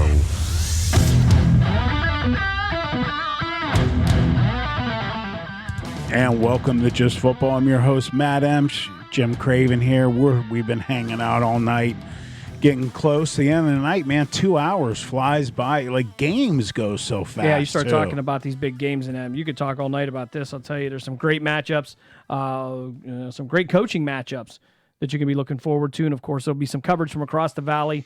You can start right here on Western Reserve Radio Friday night as Brookfield will travel up to Mogador. That should be a phenomenal game. And then on Saturday night, JFK will travel to Independence up in Cuyahoga County. First round, that's going to be Division 7. Friday night's going to be Division 6. Of course, if you want to catch another game, go over to Sports Radio 1240. Mark Means and I will have the rematch with Springfield and Western Reserve. Saturday, we'll head over to South Range. South Range hosts first round game against Bel Air in Division 5. And the big Division 4 game this week, the rematch in the area, will be Struthers and Poland. You can catch that game on the Sports Animal 1390. I'm even giving some love to everybody else. You're doing that off the cuff. Yeah. I'm watching you. We've been dealing with it. He doesn't have anything in front of him. No, we've been right doing now. this all week, so I just kind of got to memorize at this point. But I'm not one of those guys that want to compete with everybody. Hey, man, this is great football. And hey, if you're a there's Poland no guy, you're going reason. to listen to Poland. If you're a Struthers, you're gonna any of the other teams, if you're a fan, you're going to listen there. So I want to make sure everybody knows where their team is, where you can catch them. Well, we care about all the kids from all the schools. We always say, you and I have said it countless times. It doesn't matter what school it is in the playoffs. We are pulling for you, regardless if maybe, during the regular season you went to one school and the other place. Yeah, nobody cares. We support everybody around here. It's good football. It's good Valley football, and we have fun with it. And there's guys, that do this solely for a living, and I understand that. But you know what? Think about what you get to do. You get to go to a football game. It'd be nicer to get along everywhere. And we do. I mean, for the most part. Right. But what we get to do is a privilege. I mean, it's so much fun. But even to the point like which you were just bringing up, like we'll talk about other channels' games. We want you to find your matchups. game. We're not gonna. You don't have to stay tuned us for the score. Go listen to it live, play by play. I mean, let's do it, man. I mean, and hey, let's be honest. 13 teams in the playoffs in the entire state of Ohio. There's plenty. I mean, we're going to lose some local teams this week. We're going to lose Poland or Struthers. That's going to happen. We're going to lose Springfield or Western Reserve. It has to happen. Mm-hmm. So even if the other 11 teams win, that's still 2 teams that are going to be gone this week. So enjoy them while they're here. I'm not going either way. I live in Poland, so I mean, no secret. Mm-hmm. But I got a lot of brethren there over in the Struthers area. Hey. We're located right here in the beautiful city of Struthers. So I hope it's as good as a matchup as it was last week. I think it's going to be one of the better ones. At least you hope, like you just said. I think Struthers will bring their A game. I'm going to say out of all the games, if I have to pick an upset one, I'm going to say Struthers bounces back and beats Poland this weekend in the playoffs. Poland, Tim and I did the Mooney playoff game 2 years ago. Man, what a game. I know you're an ex-ref, but there were some questionable calls there at the end. I felt a little bad I felt a lot bad for Poland because it was a shame the 2 teams both couldn't move on because Mooney played a good game and Poland looked phenomenal. So, yeah, that's like I said, it's a shame. You're going to lose some of these teams this week, so make sure you tune in to wherever your team is. Hey, and better yet, if you're here, get out to see a game. It's going to be a little cool out, but right now, according to AccuWeather.com, it's going to be a 2% chance of precipitation, meaning snow, rain, whatever. 2%, man, I'll take those chances. Absolutely. Get out there, bundle up, man. Sit in your crowd. You'll stay warm, I promise you. And I believe we have on the line with us right now from Preston Hyundai out of Boardman. Yep, Mike Rubin, are you there? Yes, I sure am. Hi, guys. How are you this evening? Hey, Mike. How are you? Good. Nice to hear from you, Matt. How's everything going? Same here. Good. Jim, I was telling everybody and our family and friends that my wife Stacy and I recently both had to renew leases on a vehicle. We went out and just had bad times at other dealerships.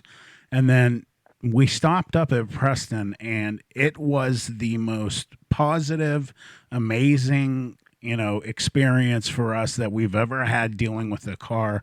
No stress. They did everything for us. I can't gush enough about these guys.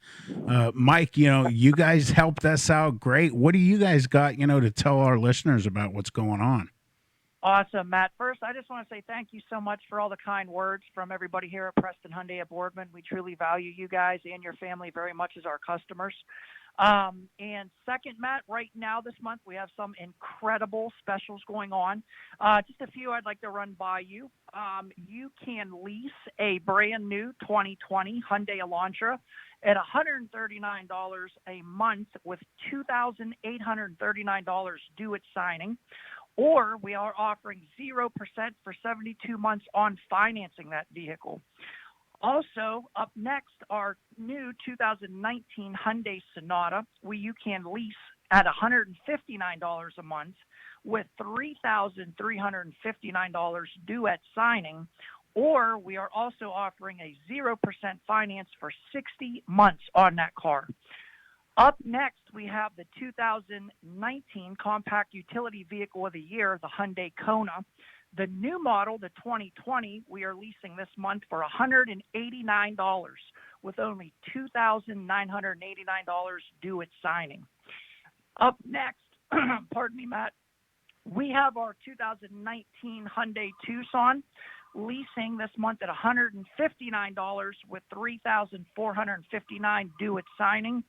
Or we have a 0% financing for 72 months on that SUV.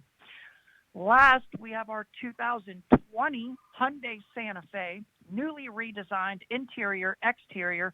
Matt, this car is beautiful. You can lease it for $179 with $3,879 due at signing, or we are even offering a 0% finance for 72 months on that vehicle. Matt, I don't know about you, but I think these are some pretty incredible specials going on right now. Everything over to you. Yeah, I couldn't agree with you more, Mike. As we said, my wife and we got 2 new vehicles. My wife, Stacy, got the Sonata Sport, which is an absolute beautiful mid-size car. And then they got me to do something I never thought I would do. not drive a truck. And they were able to show me their new flagship vehicle, the 2020 Hyundai Palisade. And this thing is incredible. It's got 3 rows, 7 passenger with a captain seats, 8 with just the bench. They talked me out of it. So it's all your fault, Mike, but we are extremely happy with our vehicles. Awesome. Yes. And as Matt said, we are the home of the new 2020 Palisade. Guys, this is a large third-row SUV, and in its class, it is extremely cost-efficient with the bells and whistles offered on this car. If you're around 77554 Market Street, Boardman, Ohio, I strongly encourage you to stop in and take a look at it. Matt, thank you so much. Thank you, Mike. Mike Rubin of Preston Hyundai in Boardman. Thank you for everything you guys have done. Thanks for calling in. Matt, it's our pleasure. You have a great evening, sir. Thank you. You too. That was Mike Rubin from Preston Hyundai of Boardman. They will be part of our playoff series coming up this weekend on Western Reserve Radio on Friday night. I keep saying iTunes. Tune in. I'm reading this banner over. It says iRadio, and the new banner here in our studio, and the Live 365 Network, as well as a couple of other things. You go to westernreserveradio.com, see all our outlets. Saturday night, you can also catch the game on WRQX AM 600. We want to thank Bill Kelly and all of Cumulus over there for working with us this year. And Preston Hyundai, we are absolutely excited to have them.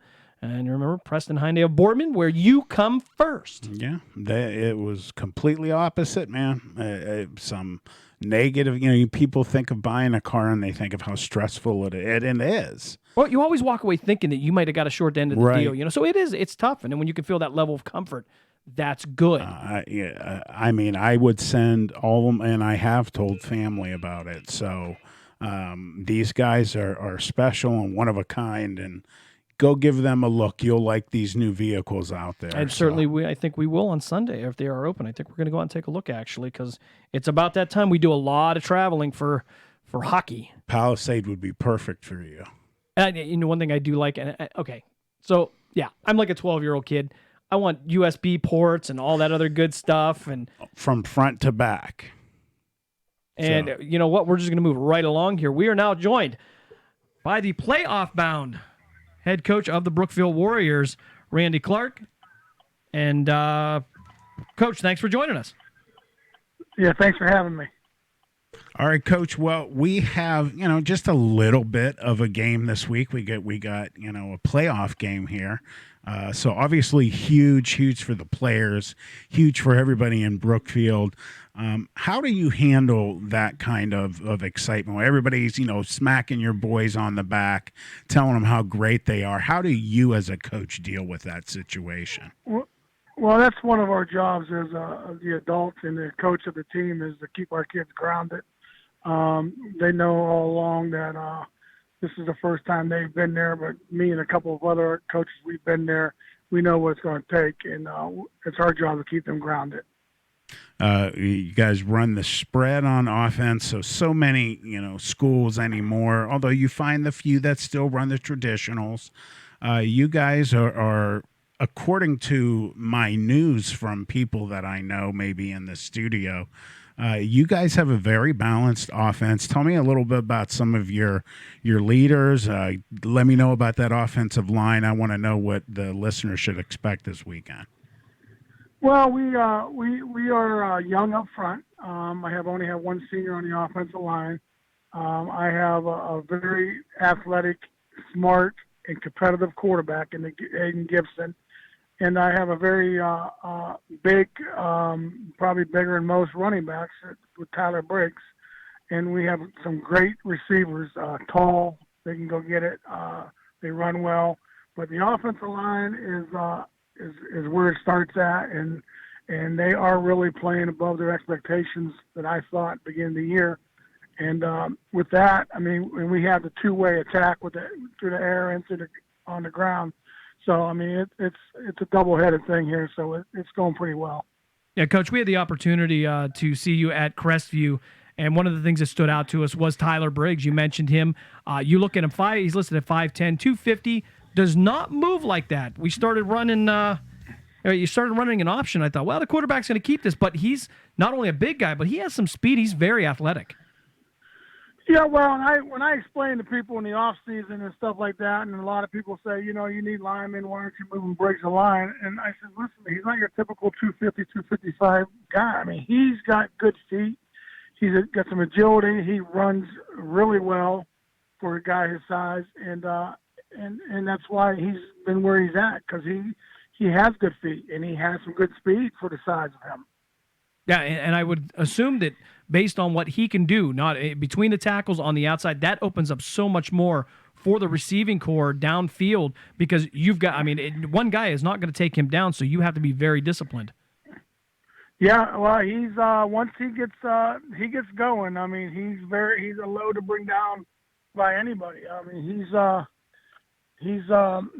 like I said, he's very, very powerful. I mean, he squats probably close to 600 pounds. I mean, wow. His lower body and everything he's so strong. And but yeah, it's been a problem for all season. In the middle of the season there, we had a little bit of injuries with him against Columbiana. He wasn't healthy with a bad ankle, but when he's healthy like he is now, he's a load.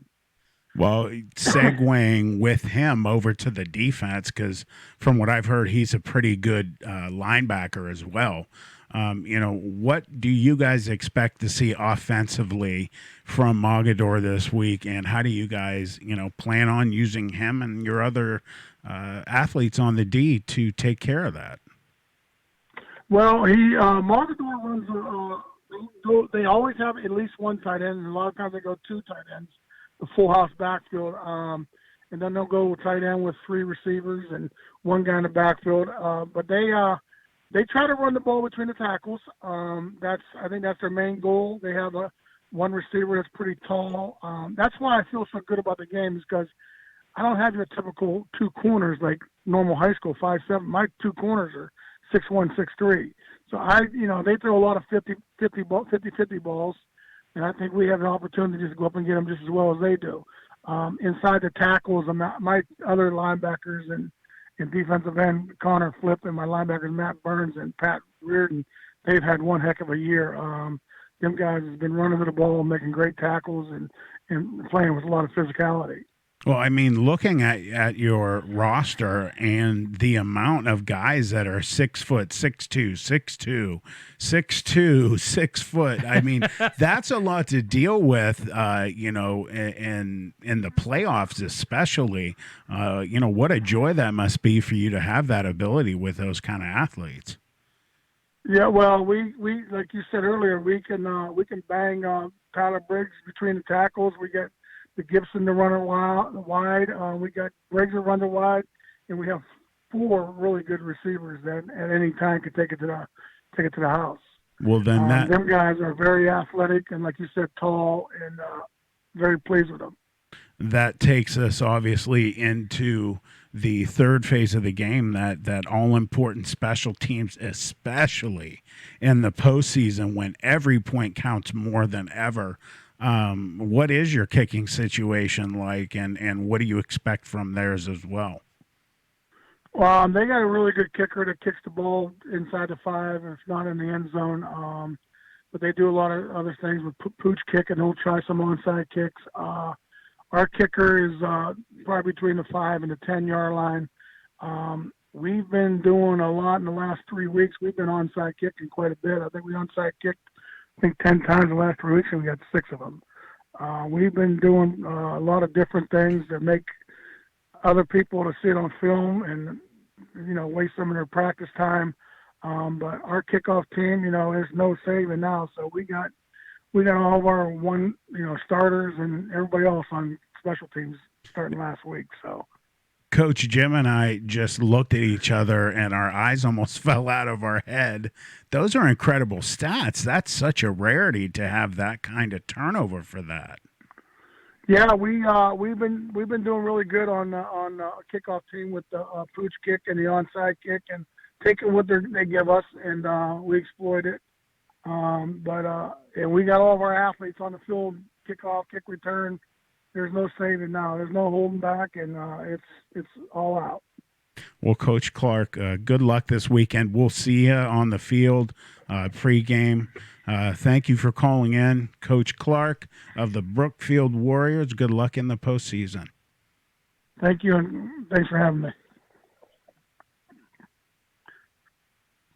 I just shut my own mic off here, but the playoff-bound Brookfield Warriors, Brooklyn, it's getting late here.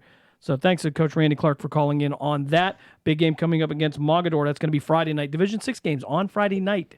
They've split them up. 1, 2, 3, and 6 will play on Friday. The remaining divisions will play on Saturday. If you get an opportunity to get out to see a game, it's been a while, man. I'll tell you, playoff football is completely different than regular season games. The atmosphere is just really good. They're fun to call. One and done, man. Yeah, hey, there's lift them up. There's that sense of desperation. I'll tell you, the one thing I liked about Brookfield is they don't worry about field position. Their offense stays the same no matter where they start on the field. You got to stop us. Maybe that's why they got a couple losses on the season. Well, and there was a comfort level there. You could see Tyler Briggs will make you feel good being at your own 5-yard line. Because you're going to give him the ball. He's going to fight for 4, 5, 6 yards. And that scares the defenses, too. He'll take a couple of defensive players with him. I mean, he has no problem with that. But, you talked about the height of the receivers. Some of the receivers flip over a corner. You think about the high balls that are getting anything you're trying over the shoulder. It's tough. Unreal, like 4 guys at 6'2". So that I am excited to see both offense and defense, because when at a school that small, those guys are playing both ways. Throughout the Division 7 deal, I was down on the field with them at Crestview. Sergeant Paterick and I were down there, and I'm standing there in the middle of these kids. They're huge height wise, and then I got a little man crush on Tyler Briggs. I do. That's just the ultimate football player right there. I just enjoy that. Last year I had one. It was Cameron Hollabaugh at JFK. Yes. We'll see him this weekend too. He's a junior. Well, and it's interesting. Sophomore. They talked about they wanted him to move him to the offensive line. We would have been missing out the show. Oh, I'll tell you that right now. I've never seen a sophomore do what he has done, and I can't wait to see what as this a young sophomore, man does. Keep that in mind. So this is his junior year. He did everything. He ran the Wildcat. He was out in the slot. He was at tight end. He'd play fullback, tailback, tight end. He'd go out, and nobody could cover him. He would catch, what was the quarterback's name? I feel terrible. He threw some beautiful passes only he could catch. He would tiptoe it on the edge. Unbelievable. He was Mr. Dependable. I mean, he just did it all. And defensively, they couldn't block this kid. So the question is, can he repeat that performance from last He's not a secret. They know who he is. And it becomes a little bit tougher then, because they know who you are. They're going to prepare for you. So sometimes it's nice to fly under that radar. And interestingly enough, I just got an email about increasing my memory. So somebody might, I've also gotten a couple today about immigrating to Canada. I don't know if somebody thought that was funny, because we're so big into hockey. I don't know if my kid's trying to get me to immigrate to Canada or. Well, I I know that, I mean, over there it is just it's big here. I mean, I'm actually now. a Penguin fan. Yes, so, we've actually taken but it's nothing Canada like Sport. over We brought there. it here and we've souped it up and stuck it with steroids, and now you've got the NHL. I mean, it's football on skates. I mean, Hey, if you basically, if you ask any good a Canadian, little, that's- maybe even a little harder because of the precision of the hockey. Yeah, Different. yeah. You're right. No, you're right. I think you hit it because I always joked You're about skating with a puck and a stick, and I mean, yeah, and basically you're skating on butter knives and getting hit. But we talked about all the sports that we all played as kids, and even growing up, you learned how to play baseball by playing baseball. You learned how to play football by playing football. Well, you can't do that with hockey because you just you got to learn to skate first. You have to learn to do something in order to play the game. So yeah, it's a little bit tougher there. I always joke with hockey players about playing football, and I always challenge the football players to try to get on skates. So I've never skated, so I've never seen either one take me up on the challenge because they're unique in themselves. They're like, oh, hockey, come on, we take hits every play.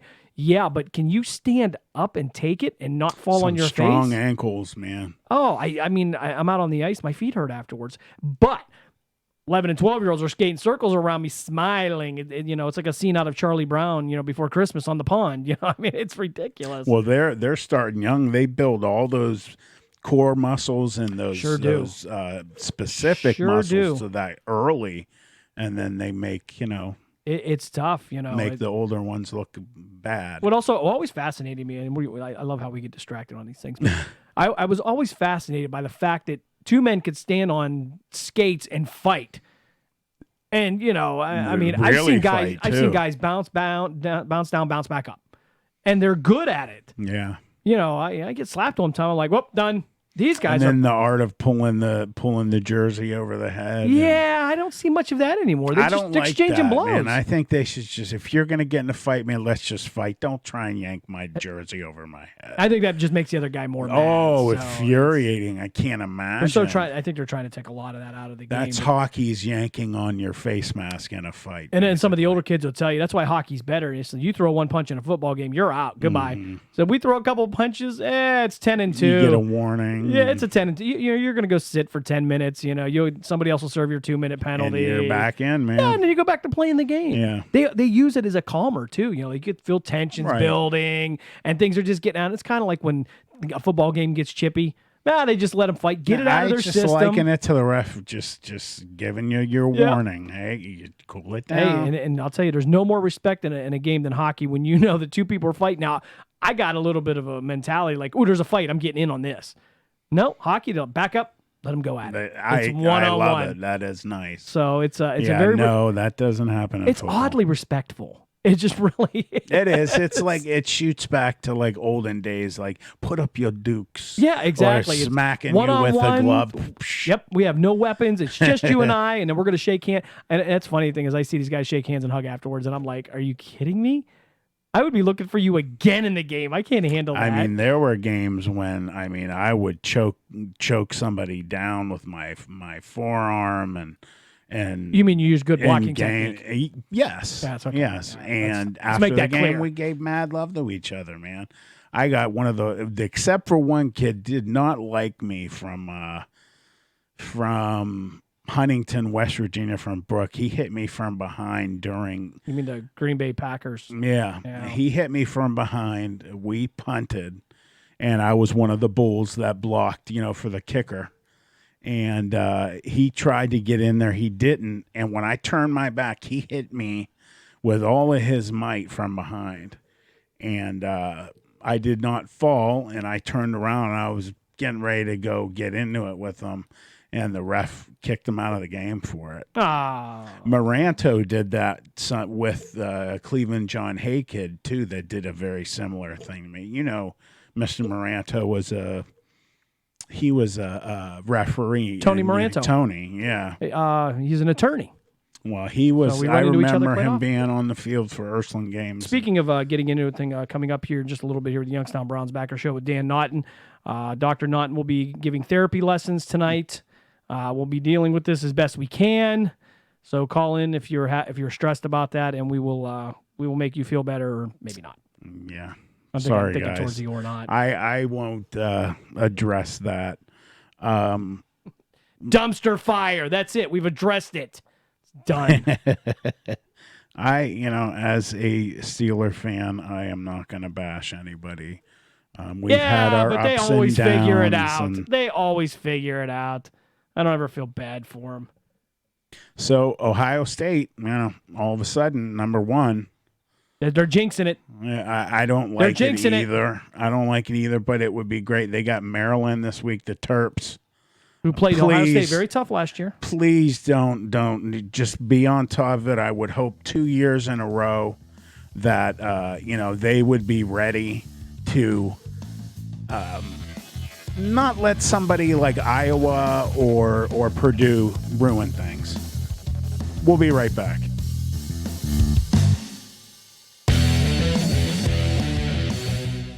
For over 30 years, the Mahoning Valley Italian American Sports Hall of Fame Scholarship Foundation, its officers, members, and financial supporters have granted over 300 scholarships to students seeking post-secondary education. As a nonprofit organization, the Hall of Fame offers scholarships to any high school senior graduating in 2020. Applications can be obtained by contacting your school's guidance office or by searching online.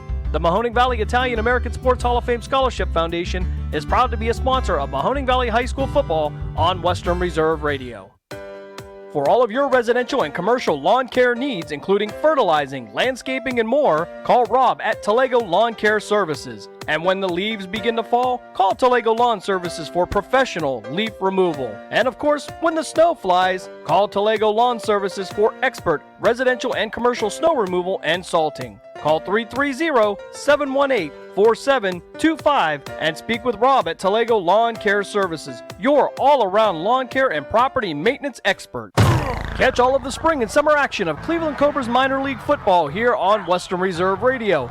Follow the Cobras as they compete in the Gridiron Developmental Football League against top teams from across the nation in pursuit of a GDFL championship. And if you're looking to continue your football career after high school, college, or even the pros, go to clevelandcobrasfootball.com or contact Jesse Caldwell at 330-416-3442. Hey Phantoms fans, do you like dollar beers and dollar hot dogs? Then come out to the Cavelli Center for every Saturday home game for Drink in the Rink with the Youngstown Phantoms. We're offering dollar hot dogs until the end of the first intermission and dollar draft beers until the end of the second intermission. That's right, dollar draft beers. Plus, you can head to the Crossbar for some axe throwing all game long. Call 330-747-7825 for tickets or more information. That's 330-747-7825. You're listening to Western Reserve Radio on westernreserveradio.com.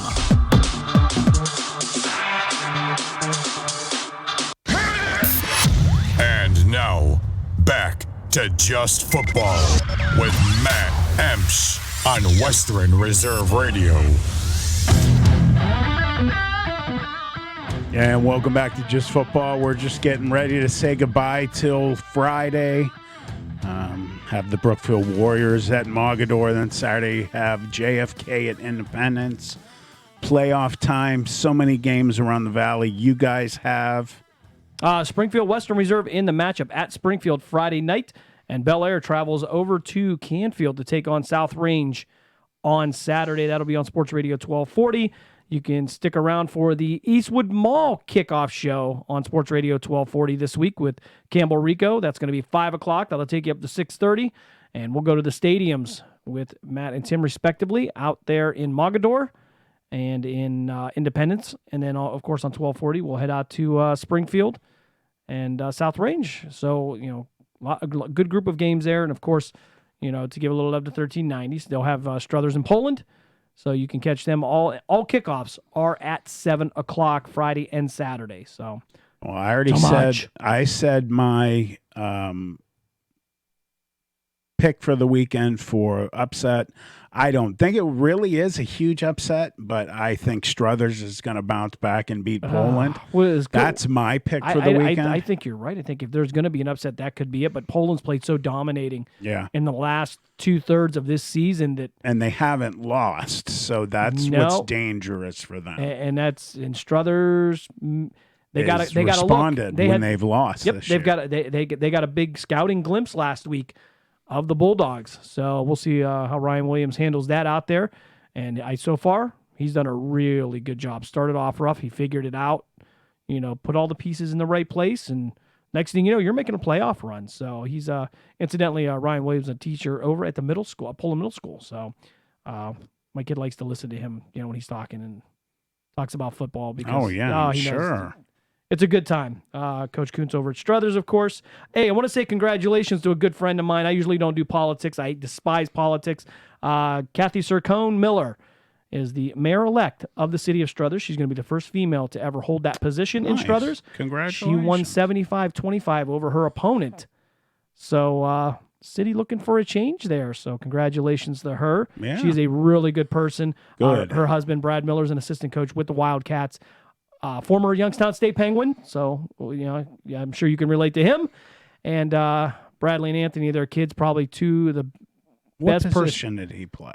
I believe he was a defensive tackle, but he's younger. I think he's right around 32, 33. So you would have missed him by quite a few years. They're babies. Those yeah, that age, and so. they got a couple of really cool kids, Bradley and Anthony, who play in the Youngstown Flag Football League, and their personalities are just out there. So congratulations to her. And, absolutely. That's we hope awesome. she does well in her administration. Hopefully she'll be there for many years.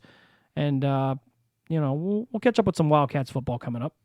Sounds good. We are almost done here, guys. Real quick, top 10 college football playoff rankings: Ohio State, LSU, Alabama, Penn State, Clemson, Georgia, Oregon, Utah, Oklahoma, and Florida. That's your number 10 I think they're jinxing my teams. Buckeyes. I don't like that. Keep it up, guys. We'll see you this weekend. Western Reserve Radio, the radio home of the Youngstown Phantoms, part of the Live 365 Network and SB Nation. Quicken Loans presents the Sports Flash, driven by Jeep on Western Reserve Radio.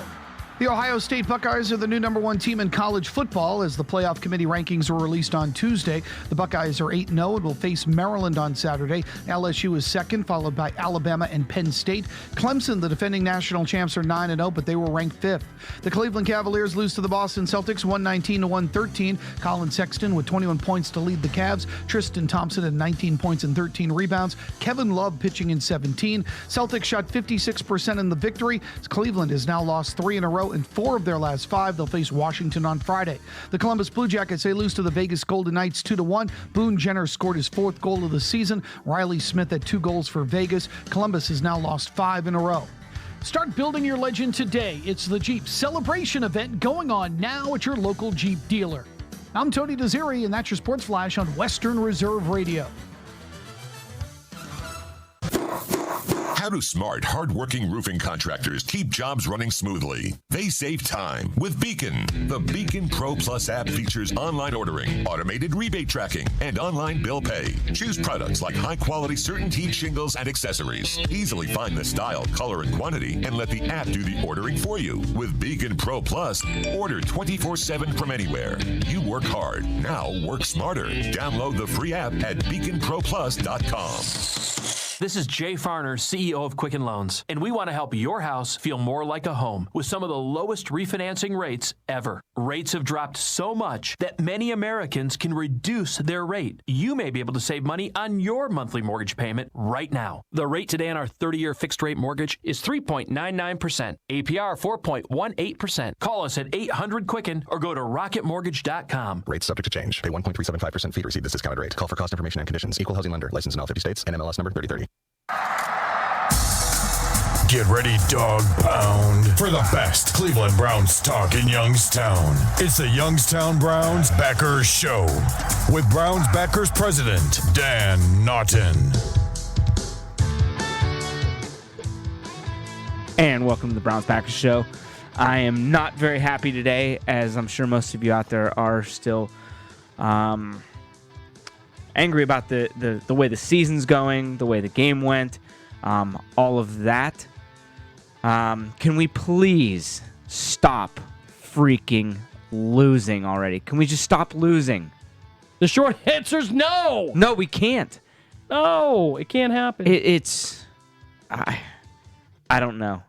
And I'm tired of every offseason me getting, especially this offseason, I get bamboozled by the Cleveland Browns. We all do. I go into it after the draft and I say, man, this is it. This is it. And honestly, the during the Hugh Jackson years and previous years before that, I wasn't as engaged. I was engaged. I'm sorry, that's not the right word. I wasn't as like I was this year. Like I a lot of people out there are talking Super Bowl. That was a little far fetched. Come on, let's be real here. At the beginning of the season, we all do it. I looked at the schedule and I said 5-11, or I'm sorry, 11-5. And I even talked trash to the people I work with. I was like, man, we can go 12-4. And now I'm sitting here today after starting the season 2-6, and I'm flip-flopping my prediction. The Browns will go 5-11, and maybe lucky to go 5-11. I don't think we beat Pittsburgh. I think we beat the Dolphins, and I think we beat Cincinnati, and that about wraps it up at this point. If they don't start turning this around and righting the ship. If it's not one thing, it's another thing. If it's not bad coaching, it's bad quarterback play. If it's not the offense is not calling the right plays, it's the defense missing tackles. It's something week in and week out. They need to figure out, because I can't figure this out, and they need to figure this out. What is going on here? Is it Freddie? Well, I can tell you this right now. Freddie Kitchens is now calling Freddie Kitchens' offense. He was calling Todd Haley's offense last year when he came in. And what happened to the Todd Monken explosive deep ball that we saw when he was down in Tampa Bay? I don't get where that is at. They threw the ball one time, 20 yards down the field. It's just getting old. The losing is getting old at this point. Now, don't get me wrong. On Friday, probably starting tomorrow, Thursday, Friday, Saturday, I'm amped for the game. I'm ready to go. Sunday, Monday, Tuesday, Wednesday, I'm pissed off at the performance that they've done. Things have got to change, because the team being 2-6 at this point with the amount of talent on that team is not acceptable at all. So who else is to blame? Baker Mayfield, who throws the ball 100 miles an hour, who misses receivers constantly, and who's not reading defenses correctly? Is he to blame? John Dorsey, is he to blame? The guy who quickly hired Freddie Kitchens, is he the one to blame on this? Who traded off Zeitler for Olivia Vernon? Who traded off Peppers? I just don't know. I don't know at this point. And can we please stop this weekly soap opera drama BS? Go out and win football games. That's all I want them to do. I don't care about any of the other BS that happens during the week. Put your heads down and win football games.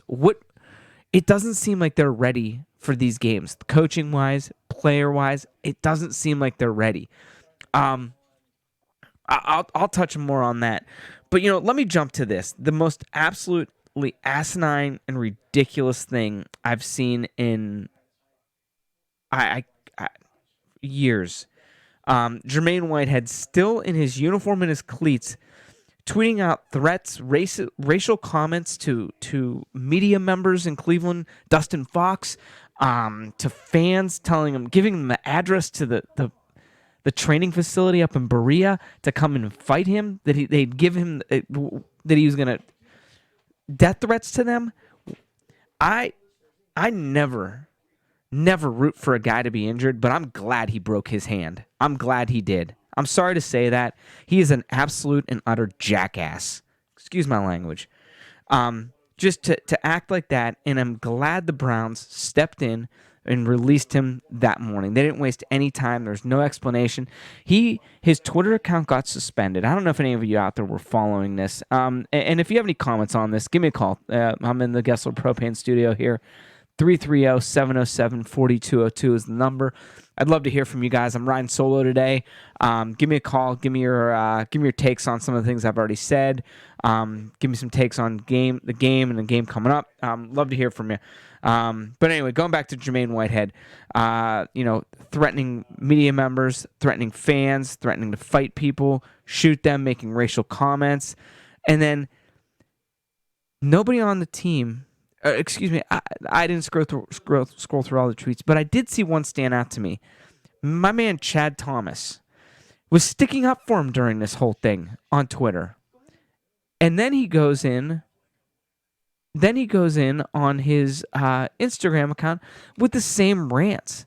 Man, get out of here, please. You are, because of your physical abilities, you are one of the 1%, probably not even that high, of people that are lucky enough to even step foot on an NFL field. Man, I hope you never play another down in your life again in the NFL. Total chump. Total and absolute chump, Jermaine Whitehead. Anyway, moving on from him.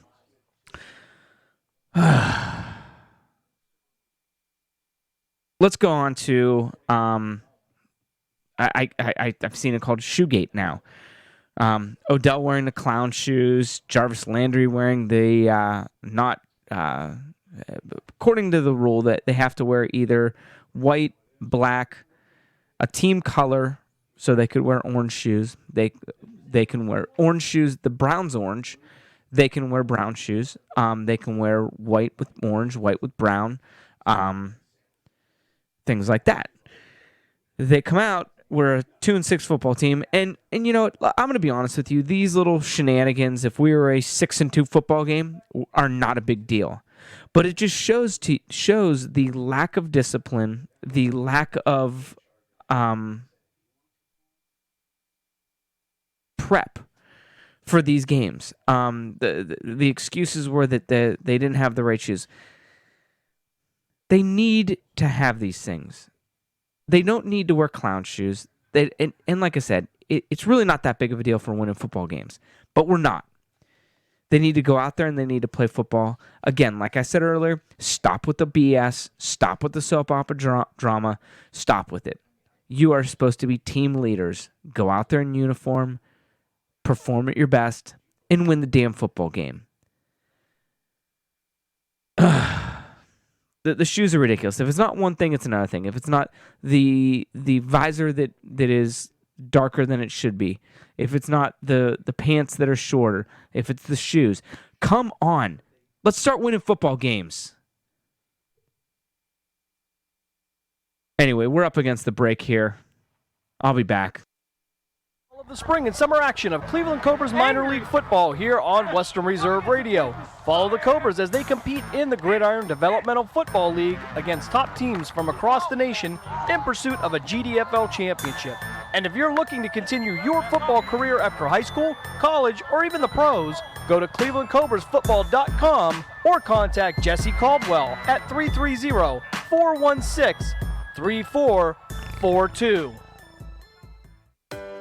For all of your residential and commercial lawn care needs, including fertilizing, landscaping, and more, call Rob at Talego Lawn Care Services. And when the leaves begin to fall, call Talego Lawn Services for professional leaf removal. And of course, when the snow flies, call Talego Lawn Services for expert residential and commercial snow removal and salting. Call 330-718-4725 and speak with Rob at Talego Lawn Care Services, your all-around lawn care and property maintenance expert. When you're in the market for professional painting, think Bassiano Painting, a name you can trust. Owner Brian Bassiano has been in business for 16 years. Whether your needs are for commercial or residential, interior, exterior, deck staining, or pressure washing, the name to remember is Bassiano Painting. 330-856-1491 or 330-883-3276. Bassiano Painting is professional, respectful, courteous, and insured. Bassiano Painting, 330-856-1491 or 330-883-3276.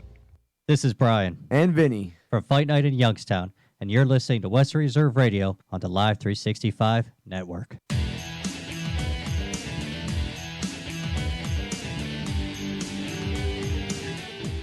And I'm back. The happiest man in Youngstown, Ohio right now. You should all be as lucky to be as happy as this guy. I was just told the shoes really aren't that big of a deal. Oh, they're in the middle of a game. Find them. Find them. Yeah. Gracious. I thought they were nice. They were kind of cool. I'm not going to spend any time on this. Anyway, I'm moving on from my next thing because I don't really care anymore about Baker's mustache, his beard, the Fu Manchu. I don't care about that anymore. Again, win football games. I don't care about your mustache. Win football games. We are now picking 7th. If the season ended Sunday, we would be picking 7th in the draft. That is the complete opposite of where I thought we would be. We are now one game better than the tanking Miami Dolphins. One game better than the Miami Dolphins. They're actively tanking. They're trading everybody away. They have zero talent. I think they just lost their running back or somebody.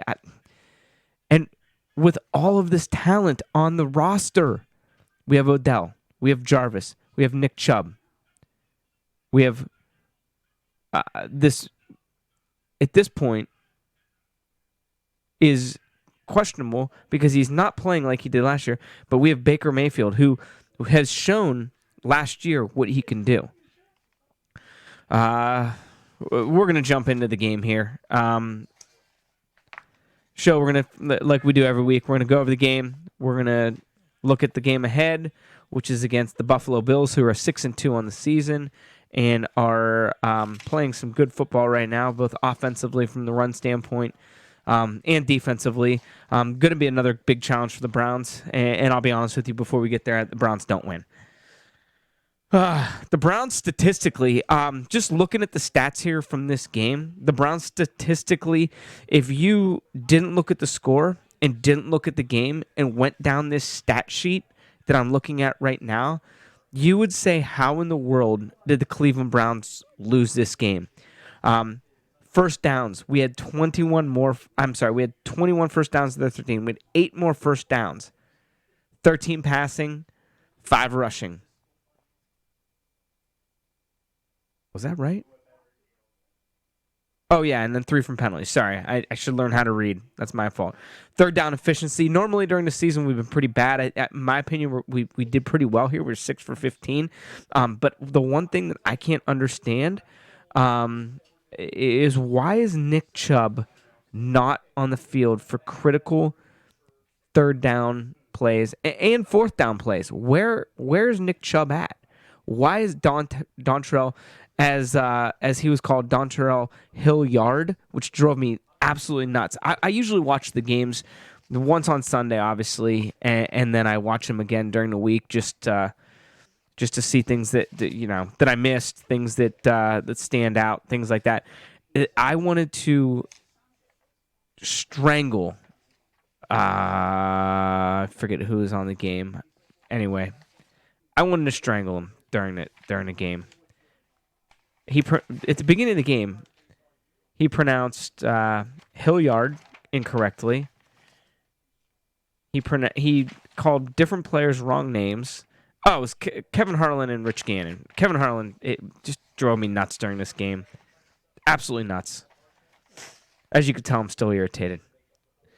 Anyway, looking at the stats here. Fourth down efficiency, 0 for 2. The total plays, we had 30 more plays than them. We had 73 plays. Total yards, we outgained them, 351 yards to 302. They did have more drives than us. They did have more yards per play than us. Passing, 261 yards to 175 yards. We won the turnover battle. They lost a fumble. We won the penalty, 5 yards for 40 penalties for us. They had 755, and they were never in the red zone. Never in the red zone. 0 trips to the red zone for 0 touchdowns. We were 1 for 5 in the red zone. We had actually had 7 trips inside the 30, and only 1 red zone pass to Odell that was called back because of a penalty. Can we please start scheming and getting the ball to Odell Beckham? Please. Please. If you see when he gets the ball in his hands, and not a stupid running play like they ran. I think it was a running play. He lost yards on that one. Get him the ball, please. Get him in the game. What are we doing? I don't understand. We also won. We outpossessed them by almost 9 minutes. Exactly 9 minutes. I'm sorry, 11. My math is terrible. And Rashard Higgins is nowhere to be found again. 15 snaps. That's right. That's right. Rashard Higgins nowhere to be found. The best rapport with Baker Mayfield. He played 15 out of 73 snaps, was thrown to once during the game. Where in the world is Rashard Higgins been? I don't understand what he did. Who did he make mad in the organization? So many questions. There's so many questions that I have that I would love to just sit down and ask Freddie Kitchens, John Dorsey, Monken, the rest of the coaching staff. Why? What is going on here? Number one, who makes the personnel decisions? Why is Nick Chubb being taken off? Nick Chubb, this one bugs me. Nick Chubb averages, I want to say it's 6 yards a carry, and you're 3rd and short, and I understand he can't be out there every single snap. I get that. But you're 3rd and short. This is critical downs. And you're giving the ball to a poor man's Duke Johnson.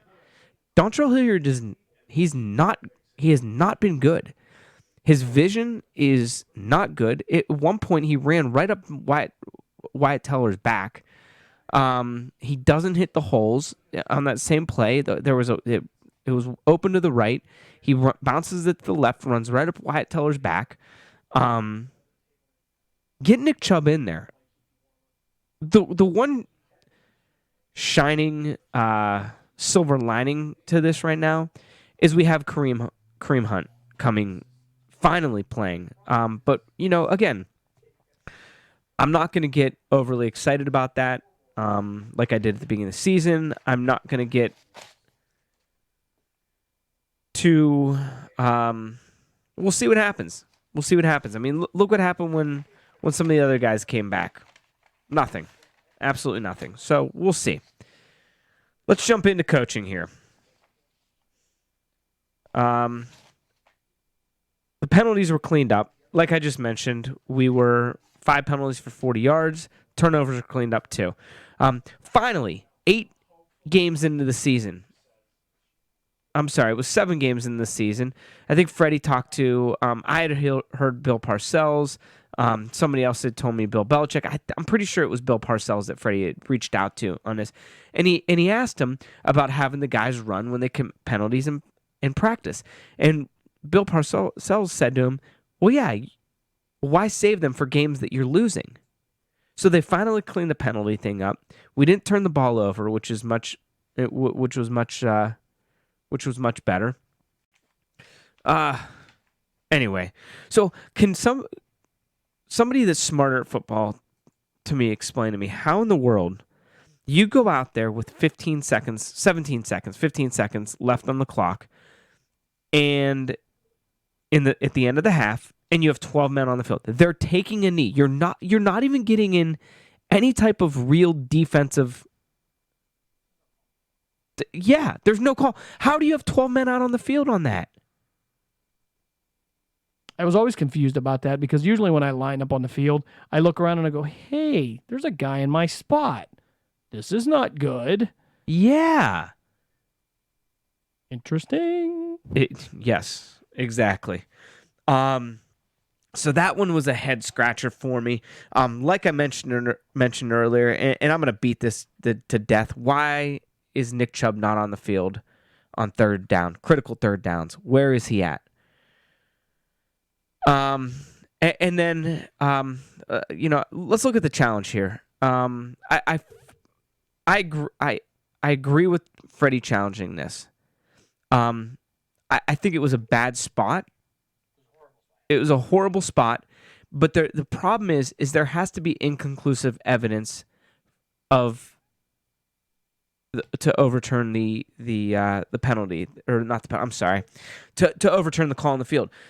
Based off of the camera angles, I don't know if there was. Really, it was tough. He was tough. He was under the pile. I think whichever way it would have been called and challenged, like if they would have gave him the first down and they challenged it, it wouldn't have been overturned. It was frustrating. It was frustrating. It was a good call. They made the play. They got the first down. I'm not complaining about the play call. He went outside of the guard to get it. Yeah. I mean, it was good. Incidentally, and I'm trying to set this up for the next segment. This is called The Tease. Ooh. Did you hear Ken Carman on 92.3? I didn't. You did not hear that? I did not. I will set that up when we come back after the break. All right. It is the most amazing, truthful rant. And I think, I love Ken Carman. Yeah, we were His chatting, wife's from Youngstown. That's what I heard. Yeah. So he spent some time down here. But Tony Desir, who is on SB Nation AM, was talking about the Browns. So we were chatting back and forth on Twitter, and we talked about Ken Carman because he posted Ken Carman's rant. And how did I miss this? It's funny, but it hurts because it's truthful, and it was the fact that he just lost his mess. He kept it clean though. Good. Hey, hats off to him. God, Good. I don't know if I would have. I love Ken Carman. I do too. I mean, maybe it's because now he's a Youngstown guy. Now I know why. I would say he's the best Cleveland radio media guy, in my opinion. That's a lot going on there. Yeah. My wife listens to some other guys on there.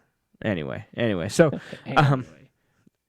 we were talking about the challenge there. I agree with him challenging it. Normally, I don't agree with him challenging things because it's just utterly ridiculous. Whoa. There's Ken. Whoops. Not yet. Just jumping in there. Jumping in the show. Welcome to the show, Ken. Anyway, that music means I'm up against the break. I'm starting to relax a little bit. Feeling better. That's with the adrenaline dump. Yeah. We'll be back.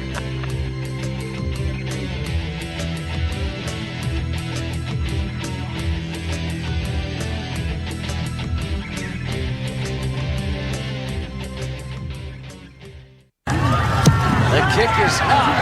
And the kick is good. Whether you're kicking the game-winning field goal or simply walking for recreation, your feet take care of you, and you need to take care of them. Dr. Jeffrey Molinaro specializes in the prevention, diagnosis, and treatment of your feet, ankles, and related structure of the legs. Call 330-544-4141 to make an appointment with Dr. Molinaro and let him keep you on your feet and in the game. Dr. Molinaro is a proud sponsor of Mahoning Valley High School football on Western Reserve Radio. A tradition of academic and athletic excellence. That's Warren John F. Kennedy Catholic High School. The fans and boosters of JFK football want to congratulate the Eagles on their accomplishments during the 2019 football campaign. The boosters also want to thank the players, coaches, medical and equipment staff, the cheerleaders, students, parents, Moms Eagles, the goal liners, and the administration for their support of JFK Eagle football. JFK football, a tradition of excellence. This message was brought to you by the goal liners football boosters of Warren JFK football. Awesome prices and quick service, affordable and friendly. These are real customer reviews of Fairway Tire located at 116 North Main Street in Niles. Not only does Fairway Tire offer tire service with over a dozen brands available for everything from passenger vehicles to farm tires, Fairway offers brake repairs, suspension work, custom exhaust work, and more. You can expect excellent customer service and superior tire knowledge at Fairway Tire. Visit Fairway Tire at fairwaytireoh.com or make an appointment today by calling 330-652-9700. You're listening to Western Reserve Radio at westernreserveradio.com on the Live 365 network and the Live 365 app. Back here on the Youngstown Browns Backers Show.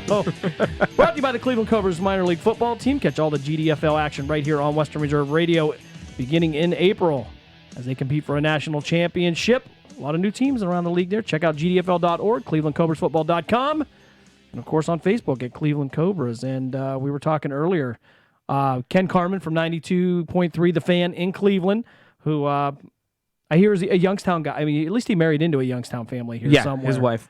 I think he's had enough.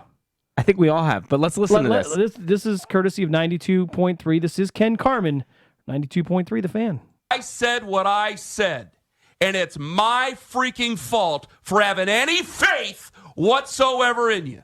I should never, ever do it again. I should never have faith ever again. I should line up and be like the predecessors before me and be nasty and mean-spirited and angry over the entire thing every single time we watch out one of these quarterbacks that will hopefully save us from the hell that we have created for ourselves throughout this entire time and have us have this happen yet again.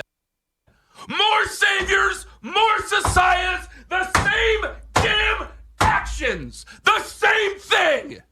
The emperor no longer has clothes, and I am a shell of myself. Today's the day where things change. So after this screaming and after this yelling, I'm sorry because it's 6:20 in the morning. I'm going to lay here and I'm going to take it.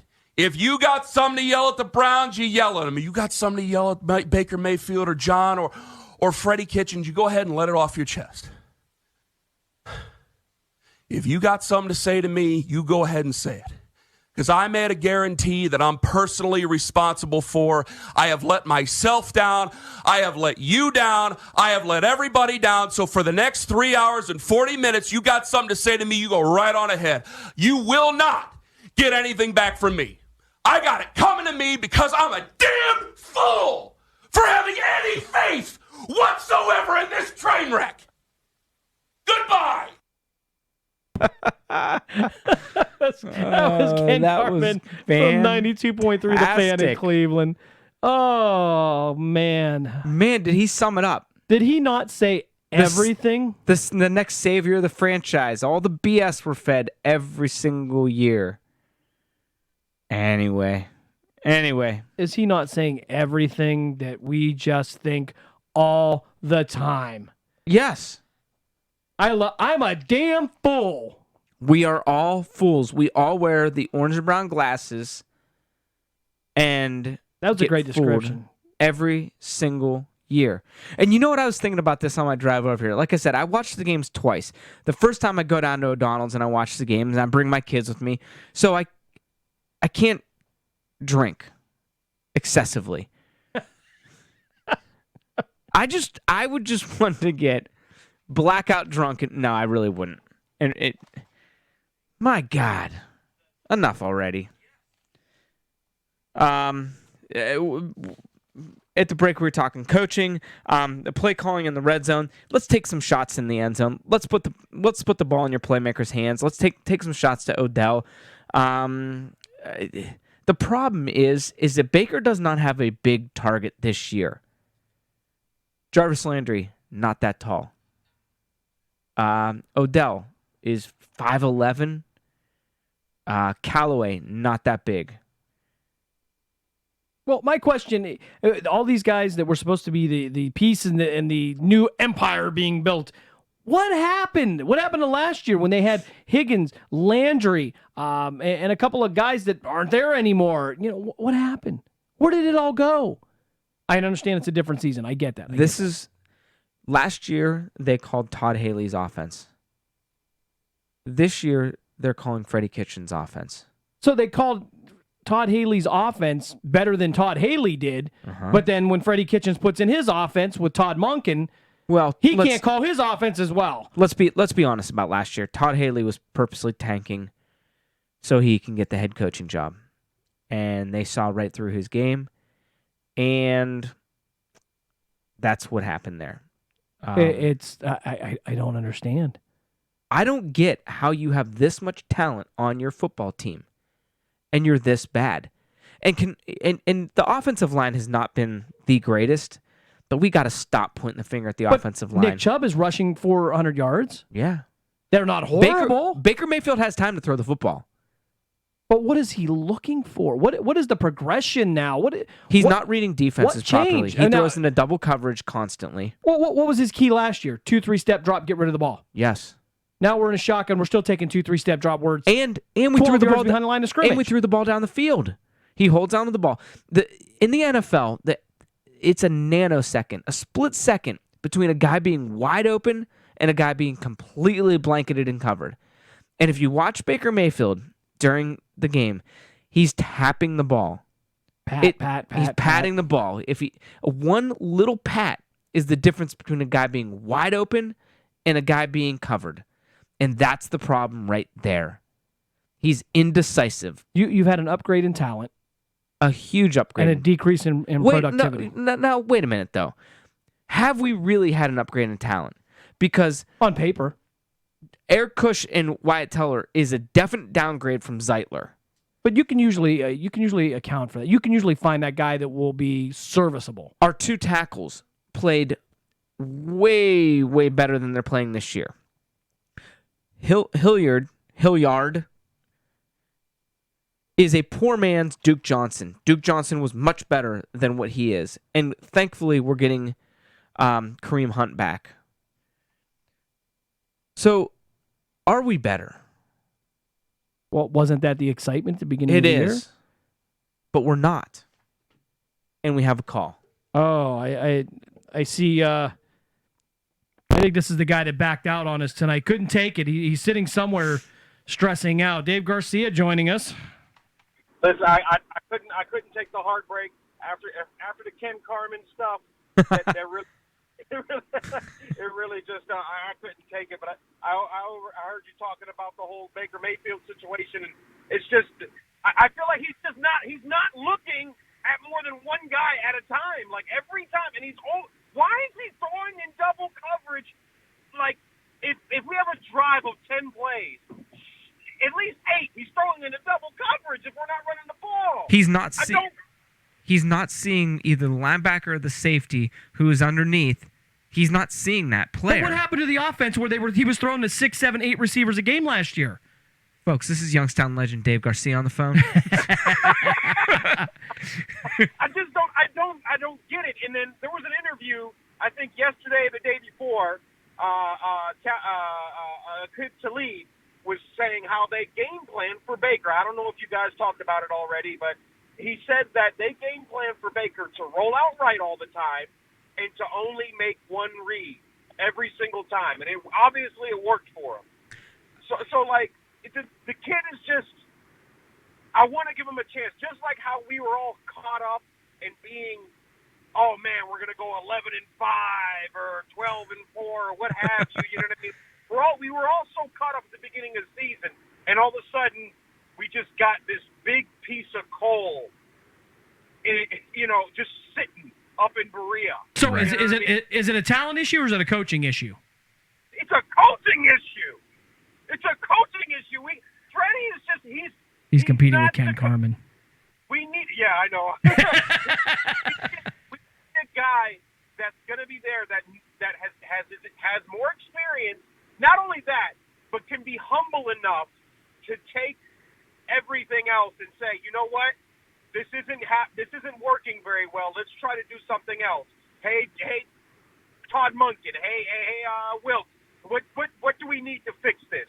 Tell me, what do I need to do? How should we go about these things? Instead of being, I'm the guy, me. I'm tired. We got rid of Hugh Jackson to get Hugh Jackson 2.0. He made a Hugh Jackson comment the other day in one of he said I'm the head coach. I'm like, oh my God, here we go again. That's why I got hired. Yeah. Now, and I try to tell myself when I'm listening, because I'm sick of these guys' interviews. Like, if I don't hear from these guys the rest of the season, I'd be happy. I'm tired of the interviews. I'm sick of them because, like you said, it's the mannerisms and all that stuff of this losing and hearing Brandon Whedon's and Hugh Jackson's, like, even though I think it's because they're losing that Freddie's starting to sound like Hugh. You know what I mean? Or Pat Shurmur or Mike Pett. You know, these guys are all starting to sound the same, man. Yeah. And we're just going insane. We thought we had something. We thought we had something coming in this season with all this talent. You know, we're making like these excuses for Baker, for Freddie, for Odell. You know, we're saying that these cleat things is going to have a problem. These cleat things aren't a problem. These guys just don't have. There's no chemistry whatsoever. We have two of the best receivers in the NFL, and we can't get them the ball. Nick Chubb is sitting on the sideline on a 3rd and 1. I cannot get that. And why are we only throwing the ball? We have one of the best receivers in the league. Why are we only throwing the ball to him 5 to 7 times a game? Get the man the ball in his hands. Throw the ball down the field. Dan, you said that you watched the game twice. Now, correct me if I'm wrong. Why? I feel like you're right. I feel like he's throwing directly in the middle of the field all the time. And if we are throwing towards the sidelines, two other receivers, they're like screenplays. They're quick screen. If you look at some of Freddie's plays, a lot of them, you'll have this convergence of all three routes in the middle of the field. Watch his plays. And then also, somebody had told me this the other day, and I haven't paid attention yet. You could tell when Baker Mayfield runs a run play or a pass play. If Baker Mayfield licks his fingers coming out of the huddle, it's a pass play. If he doesn't, it's a run play. Right. Oh my goodness. This is a professional football team we're talking about, right? Come on now, man. You're using that term. You're giving them way too much credit. Way too much credit at this point. God bless his soul. He's resting in peace. Phil Anurella could come down and coach a better game at a professional level. I'd take him in a heartbeat. I'd take him in a heartbeat. God bless him, man. I mean, this is just between the licking of the fingers and I know you guys talked about it. It was the penalty for 12 men on the field was like they're going to knee it out. Right. I thought it was a joke. I'm like, no, this can't be real, right? Yep. It's not for 2 minutes. Hey, man, we're up against the break. All right, guys. All right, brother. Thanks for calling in. Yes, sir.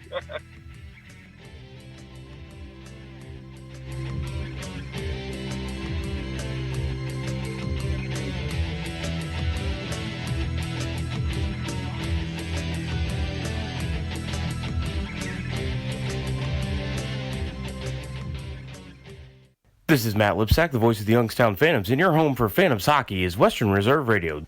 During the fall and winter, grilling season never ends, and Gessler Propane is your local supplier that makes sure you get your hard-earned money's worth. Why go to gas exchanges to pay higher prices for tanks not filled to capacity? Gessler Propane makes sure you're prepared for year-round grilling with 100% filled tanks at a reasonable cost. See Bob Monday through Friday, 10 to 4, and Saturday, 9 to 3 at Gessler Propane, 702 Youngstown Poland Road, Struthers, or call 330-755-9119. Gessler Propane. They got gas.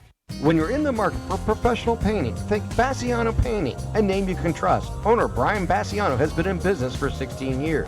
Whether your needs are for commercial or residential, interior, exterior, deck staining, or pressure washing, the name to remember is Bassiano Painting. 330-856-1491 or 330-883-3276. Bassiano Painting is professional, respectful, courteous, and insured. Bassiano Painting, 330-856-1491 or 330-883-3276.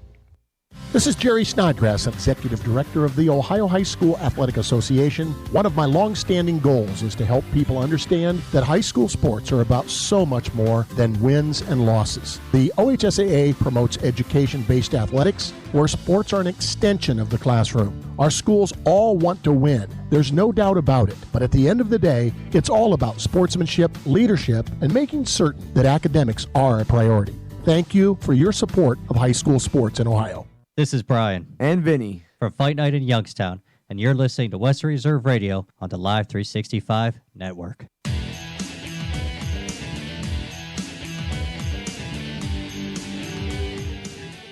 All right. Welcome back. And that was the very, very fired up Mr. Dave Garcia, my co-host, who could not be here tonight. He will be back next week, hopefully. Let's jump into the offense here. My opinion, I think they need to go into more of a hurry-up mode. Let's get the thinking, take the thinking away from Baker. God, that sounds terrible to say because, you know, I still think that Baker could be our quarterback for many, many years. He's capable. He is capable. We've seen it. But what changed? Oh. Can we work backwards? How much does John Dorsey take responsibility for this? I mean, you know, this was his hire. There were other options out there. Where was Mike McCarthy a better pick at this point with a young quarterback and a young team? Second youngest roster in the NFL. Do you put a young coach in there? You know, young in terms of not having been a head coach. Well, he's never been a real coordinator. And you know, these people out there that are saying, "Oh, we should have hired this guy. We should have had it." Every single one of them. There's probably a small portion of Browns fans that said Freddie shouldn't be the guy. Most of us were over the moon excited. We had a sample. For Freddie Kitchens. We had a sample. We said, "Oh my God!" And you know what? I don't think they should make a coaching change this year. But you've got to change something, or you might as well scratch this year. There's still an opportunity. Get somebody in there.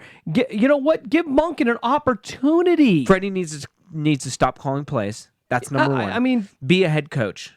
Be a head coach. Yeah, there's no shame in it. No, there's zero shame in it. Come on, Fred. Be a head coach. Be a leader. Make your guys accountable for what they're not doing and doing. Be a head coach. Give up play calling, please. Anyway, offense. Like I said, is there another coach in the AFC North that calls the plays? I don't think Harbaugh does in Baltimore. I don't think Tomlin does in Pittsburgh. And forgot his name in Cincinnati because I don't even know his name either. Since you know what, Cincinnati, the only thing they're good for is to show you that there's worse places. There's our 2 wins. That's two of our wins right there. Oh, goodness gracious! Wow. Yes. Offensively, our red zone efficiency, like I mentioned earlier, 1 for 7. We had 7 drives that got within the 30. And I honestly think the play calling in the red zone it just needs to change. Like I said, what happened to the Todd Monken offense? We had 1 play over 20 yards, 1 pass play over 20 yards, and really only a handful over 10. Where's the air raid? That's what I was trying to think. The air raid offense. Where is it? Where is it? Here's what you do. The first couple plays of the game. You send Odell deep down the field. He's fast. He can catch the ball. He can go up and get it. Loosen him up. You throw it down the field. You launch it. If he catches it, awesome. If not, now the defense knows that you have the potential to throw the ball down the field. When we're just throwing the ball 5, max 12 yards every single pass play, they know what to do. Well, and I think that helps Chubb too. It loosens up the defense. Exactly. But when you've got Nick Chubb on the sideline in one of your biggest plays of the game, stupid. I know you brought this up while I was out in the office area there, but Rashard Higgins, are we in a pissing match with him now that you're not going to let him on the field? And there's another guy too, Jernard Avery. Jernard Avery was just traded to the Philadelphia Eagles. His first snap. Do you know what he did? Sacked the quarterback, but he wasn't big enough. He wasn't fast enough. But he worked hard enough. But Chad Thomas can get on the field. Get out of here with this bull crap. See, here's the difference. They're over. I think they get the paralysis by analysis thing. All we do is watch the results on Sunday. They try to be the smartest guy in the room, and that has screwed the Browns over for 2 decades. Well, drafting, coaching, everything. I've heard my boss say from time, if I'm the smartest guy in the room, I'm in the wrong room. I want people around me that are, just as intelligent, if not smarter. But Rashard Higgins, there's something personal going on there. He's been ready. Come on, man. Let's get over this. Come on, man. Wait, get over it. I agree. That was Mayfield's number 1 target last year. He loved them in those critical downs. Yes. He loved working the sidelines with them. Yes. What are you doing? I mean, going to a 4 wide receiver set. Give Chubb the ball. I mean, he's been the best offensive weapon. My God, is that guy a workhorse? Absolutely. He didn't have his best game of the season this last week. No. But he's your best offensive weapon right now. You got to give him the ball. Speaking of Nick Chubb, we mentioned this earlier. 3rd and 3 going in to score in the 3rd. Dontrell Hilliard's in.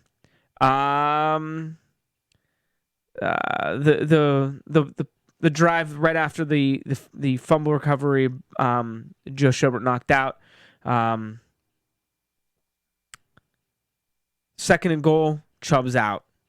3rd and 3 in the 2nd quarter. Hilliard's in again. This is at the beginning of the 2nd quarter. Hilliard's in again. And then the 4th and 1 play. I don't get it. And we mentioned Baker. He's not been confident this year. No, there's definitely there's no a hesitation confidence. there. No confidence. He's throwing the ball 90 miles an hour. They're not accurate. You see the one catch that Odell made in the I think it was the first half there. He went up and got the ball. He's not hitting his guys in stride. He's overthrowing Landry. He's overthrowing Odell. He's throwing 90 miles an hour. He's not seeing the defenders, the safeties underneath. He's not seeing any of that. I think the reads on the progressions in this system are different. And he doesn't, I don't think he has a clue. Yes. He doesn't have, and how many drops have there been? Way too many. Yeah, I mean. His receivers are not helping him. It's a combination of just anomalies that it's unexplainable other than to go back to the coaching. It's not a talent issue. Look at the skill players. Defensively, let's be honest. If the offense puts them in a better situation, and you looked at it this way, defense has played pretty damn well. Other than 5 plays, the 75-yard pass to Noah Fant with 3 missed tackles, Jermaine Whitehead, Greedy Williams, Adarius Taylor. Can we get Adarius Taylor out of there? Let's move on from Adarius Taylor. We drafted Sione Takitaki. Let's put him in there. We're 2-6 at this point. Let's see what we have in Takitaki. Let's move on from Adarius Taylor because he's not an NFL player. He's an NFL defensive player. He's a special teams player. Put him into special teams. Let's move on from that. Takitaki needs to be in the game this Sunday. Here's the thing. I'm not sure that this is a lost season yet. The schedule can be a little bit favorable if you can pull your head out of your orifices. We can't continue with this narrative that the schedule gets easier because it's favorable when you look at the numbers. We were supposed to beat Denver. Yeah, we were supposed to beat Denver. That's the wake up call. Other than I think it was 5 plays. Like I said, the 75-yard pass to Noah Fant, the Lindsey 41-yard run where Whitehead again missed a tackle, the 95-yard drive where from the 5-yard line. Just a couple plays, and I think there was a big chunk play in that one too. There was a play where Lindsey went right up the middle, untouched. Yeah, it's like on 5 plays, 5 big plays, our defense was like, I'm gonna go play YYFFA and play flag football. My thing is, how many plays is that defense on the field? A lot. They're on there a lot because the Browns are never finishing. Total plays by the Broncos, 43. 43 offensive plays. That's actually not as bad as I thought it would have been. Not at all. That's why I said, if you look at these stats and don't look at the score or anything, if you went down that stats sheet, you would say there's no way the Browns lost this game. Are you kidding me? But they did. That tells me, and I'll say it, it's a coaching issue when you get into critical situations and you don't have the guy in that spot. You cannot go into the red zone 5 times, walk away with 1 touchdown, and I think, what was he? 4 for field goals or 4 something? 4 for 4 on field goals. Was that it? Yeah. You can't win game. You cannot win football games in the NFL kicking field goals. Cyber's becoming the MVP, much like Phil Dawson was. You know what's crazy about that is that we thought at the beginning of the season our special teams is going to be, oh God, our special teams. The kicking situation's been awful until now. Yeah. Special teams is our best unit on the field consistently, week in and week out. Which is, it was just great. You would think it would set them up with better field position, and it does. I mean, the old Scottish Hammer there, who I did not like that. I did not like that at all. I didn't either. Okay, I was wrong about that. Apparently, I was wrong about everything, but we were all wrong about everything. Yep. Boy, we suck at this. We really do. We so want something good that we're willing to buy into anything. And we look at last year. That is so true. We look at that last bit of success last year and we go, that's it. We found the formula. It's here. And then... But do we play any good defenses? No. You don't think? Last year, when the games we were winning? No, they're all bottom feeder defenses. But it still was a huge turnaround after getting old, Hugh Jackson, the pink slip. Hated Hugh. That team hated Hugh Jackson. They hated that man.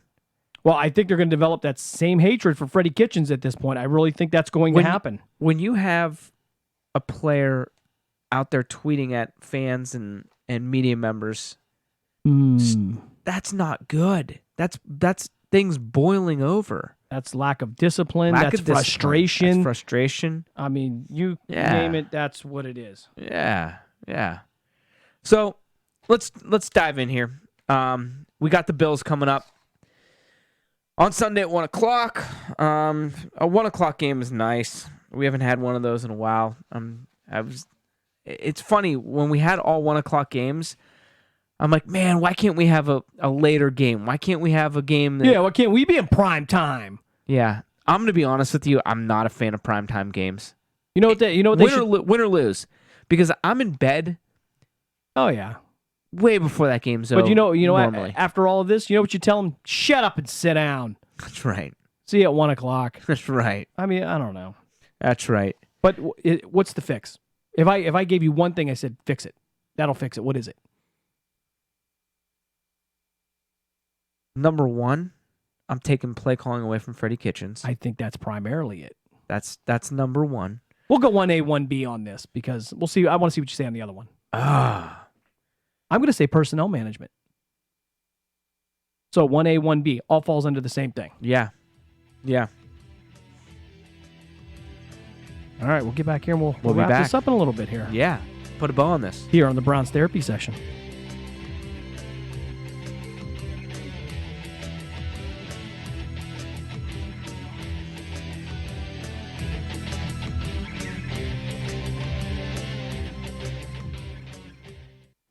Come visit us at Handles of Niles, just west of the Eastwood Mall at 5140 Youngstown Warren Road. Be sure to check out all of our special monthly flavors and updates on our Facebook page. Call ahead and we'll be happy to have your order packed and ready to go for pickup.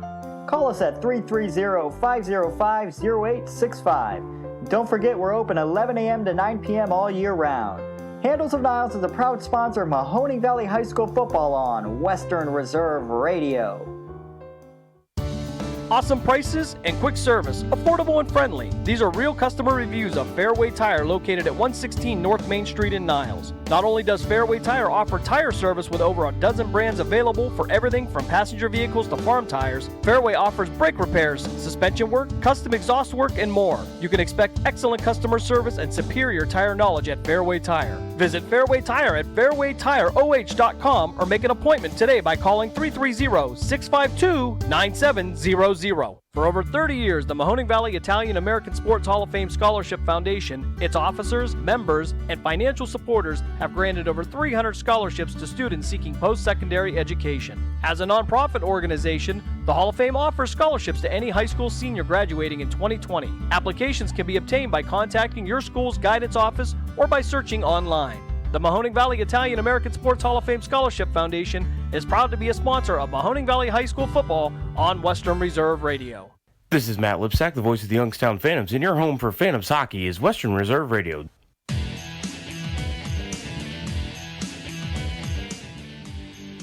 We're talking Browns football here on the Youngstown Browns Backers Show. We got a couple minutes in this enjoyable time talking Browns football. Like I said, we got the Bills coming up. They're 6-2, coming off a win against Washington. Quarterback is Josh Allen, who is proving to be a pretty decent quarterback, to be honest with you. Blah, blah, blah, blah. You're right. Did they pick the wrong guy? Is Baker Mayfield the wrong guy? I think it's too early. Okay, good. And it's unfair to make... I even think last year it was too early to say that he's the savior of the franchise, and this is hindsight being 2020. But let's be honest here. We saw what he could do. We saw what he can't do.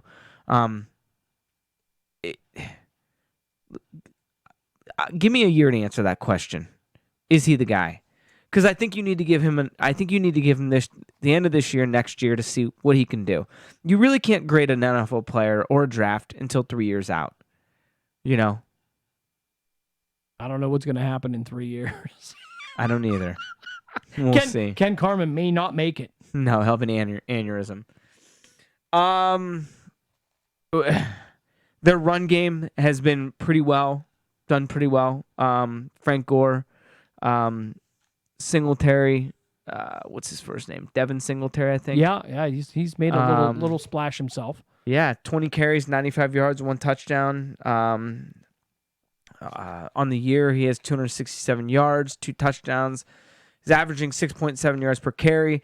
The Browns' run defense is not that good. They've allowed 141.3 yards per game, which is the 3rd highest in the league. Singletary's coming off of a pretty decent week last week, so I expect them to run the ball a lot. Their passing game has not been that great. I would like to know on the Cleveland's defense, how many of those yards came after initial contact? Because it always seems like that's the issue. Bad tackling. Yeah, I mean, they're at the point tackling. of attack. The defensive play calls seem to be on spot, but it seems like they're picking up 3, 4, 5 yards after the initial contact.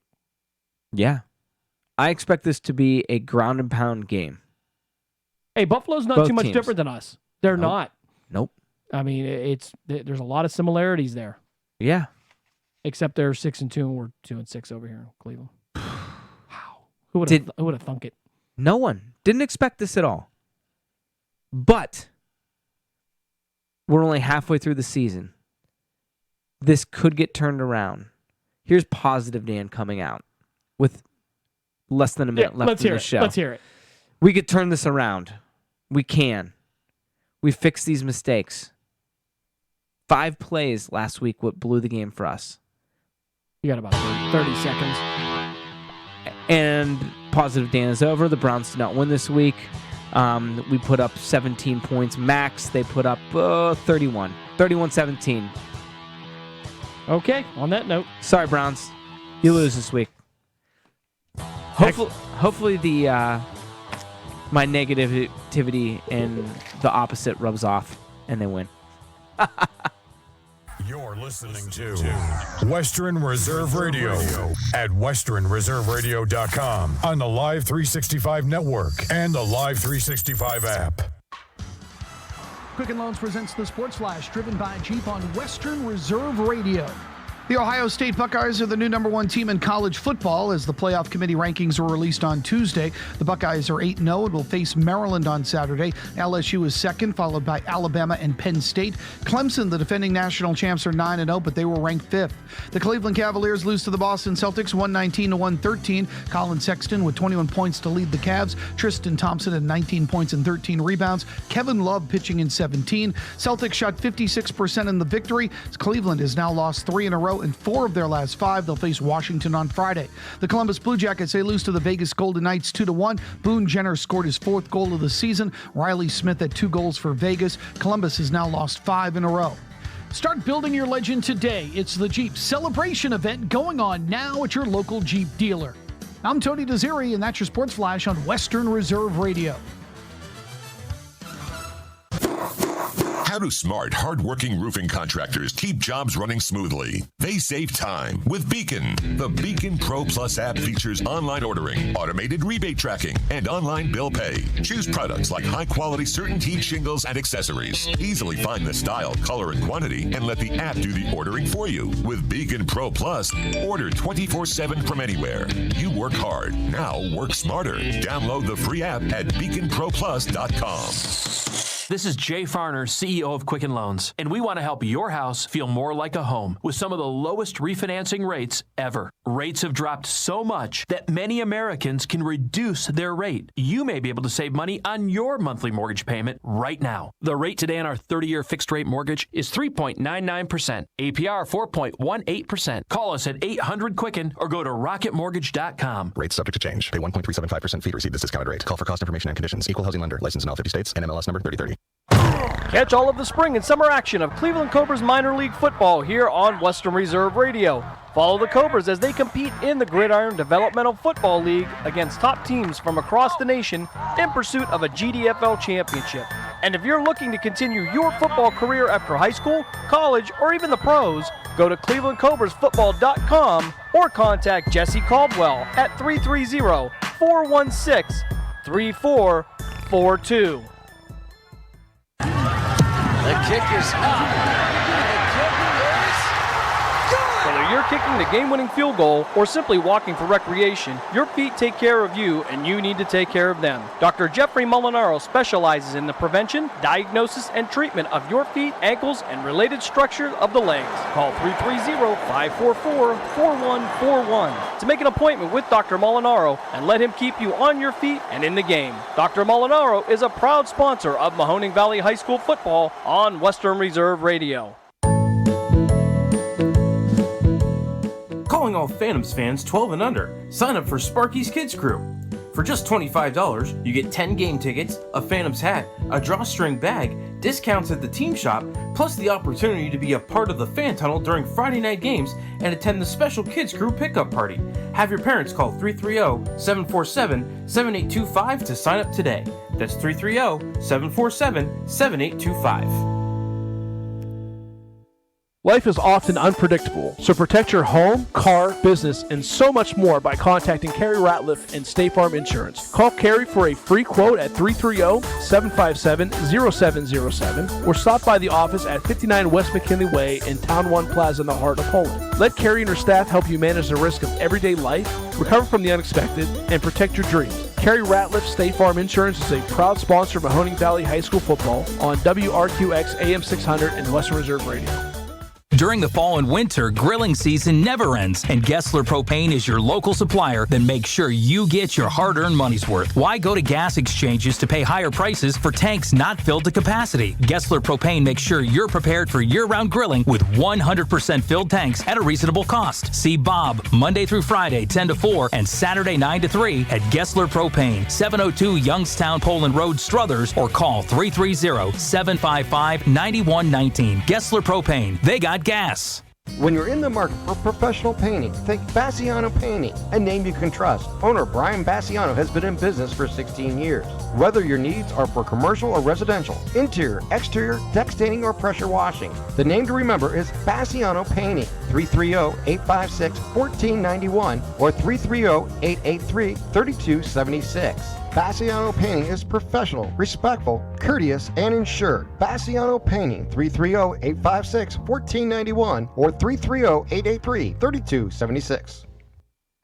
Select Sportswear, located at 627 North Main Street in Niles, specializes in screen printing, embroidery, and promotional items at a competitive price. Select Sportswear customers enjoy friendly service, creative insight, and open communication from start to finish. With over 100 years of combined experience, the Select Sportswear team knows what works for you. When other printers disappoint, Select Sportswear delivers. For more information, go to selectsportswear.com or call 330-544-8048.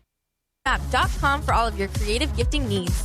Yes, they have items like purses, apparel, home decor, jewelry, and more, but they are local Texas brands that will be hard to find anywhere else. So check out giftingmap.com. That's giftingmap.com. Change it up this year. Your gift won't disappoint.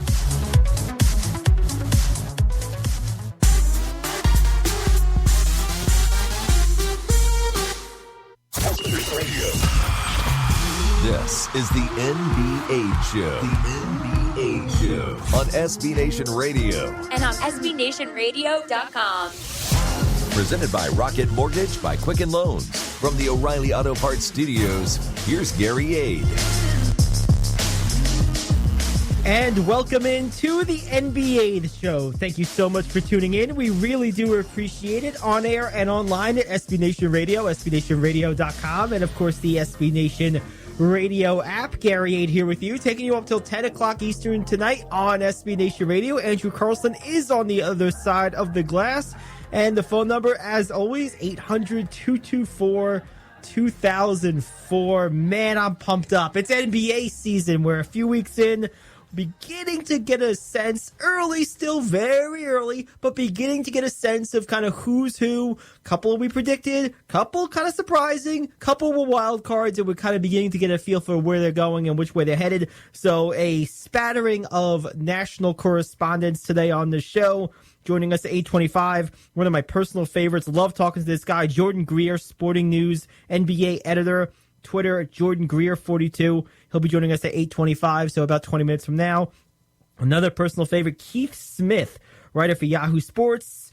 Real GM, SB Nation Celtic blog. He's all over the place. Keith Smith, NBA on Twitter. He's a great guest as well. He'll be joining us at 8:40.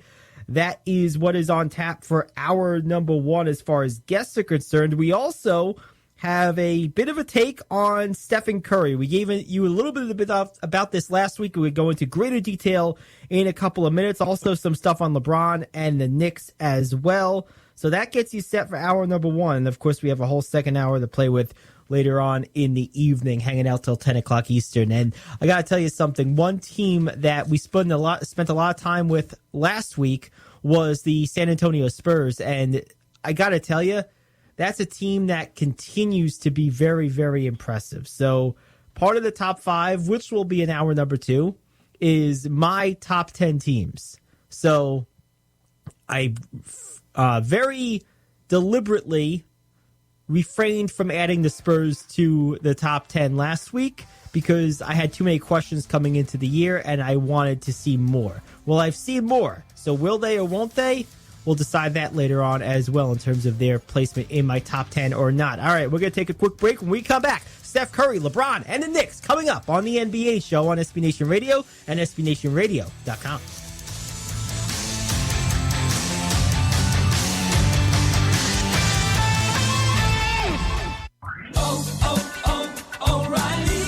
Stop by O'Reilly Auto Parts for our See Better, Drive Safer sale going on right now. Get great deals on everything from wiper blades to headlight bulbs. Plus, save on your next oil change with 5 quarts of O'Reilly Full Synthetic Motor Oil and MicroGuard Filter, just $25.99. O'Reilly Auto Parts. Better prices every day. O'Reilly Auto Parts. You're going on a trip, but where are you going to stay? How much will it cost?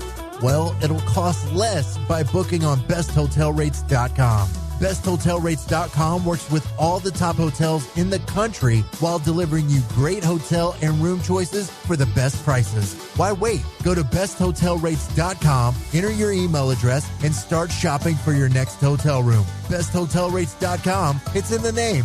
BestHotelRates.com. Are you tired of rising TV prices? Maybe it's time to switch to America's best value, technology, and service. Dish TV. Get complete peace of mind from Dish TV with the same price, guaranteed for 2 years. No gimmicks and no surprises. Just top-notch TV and a stable price for 2 years. Dish has entertainment for the entire family with over 190 channels, your locals, sports, movies, kids, music, and more. Switch today and enjoy free voice remote and Hopper Smart DVR included. Call All American Dish, your authorized Dish retailer today.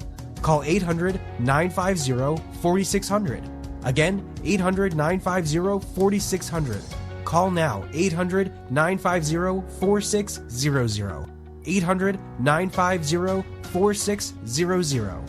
Offer requires credit qualification, 24-month commitment, early termination fee, and e-auto pay. 1 TV included, taxes and surcharges extra. Offer ends 7/19/19. Other restrictions apply. Call for details. Message and data rates may apply. Guys, got hair loss? I know what you're thinking. Should I shave my head? Comb it over? Wear a hat?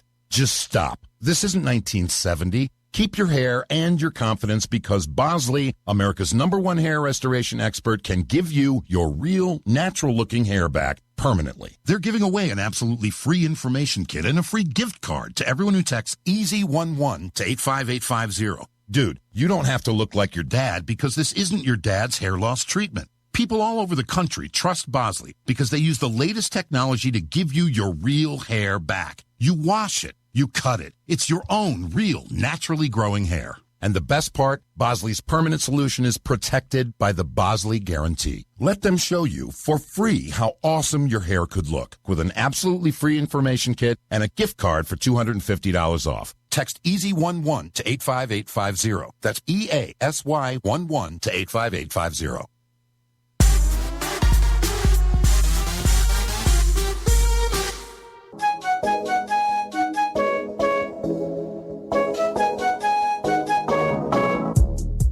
You're listening to the NBA Show on SB Nation Radio. And on SBNationRadio.com. Presented by Rocket Mortgage by Quicken Loans. From the O'Reilly Auto Parts Studios, here's Gary Yade. All right, we're back here on the NBA show. Steph Curry. Oh boy, where do we start?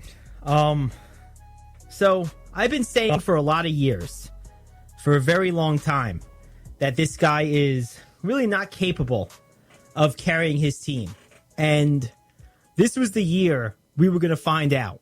And let me define carrying team for a moment. Okay?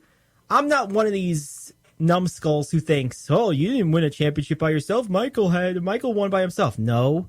He had Scottie Pippen. He had Dennis Rodman. He had Horace Grant. He had Bill Cartwright. He had blah, blah, blah, blah, blah, blah, blah. Millions of shooters. Ron Harper, great two-way player, a great role player at that time of his career, once was a star. Steve Kerr, John Paxson, B.J. Armstrong. I mean, the list goes on and on and on and on.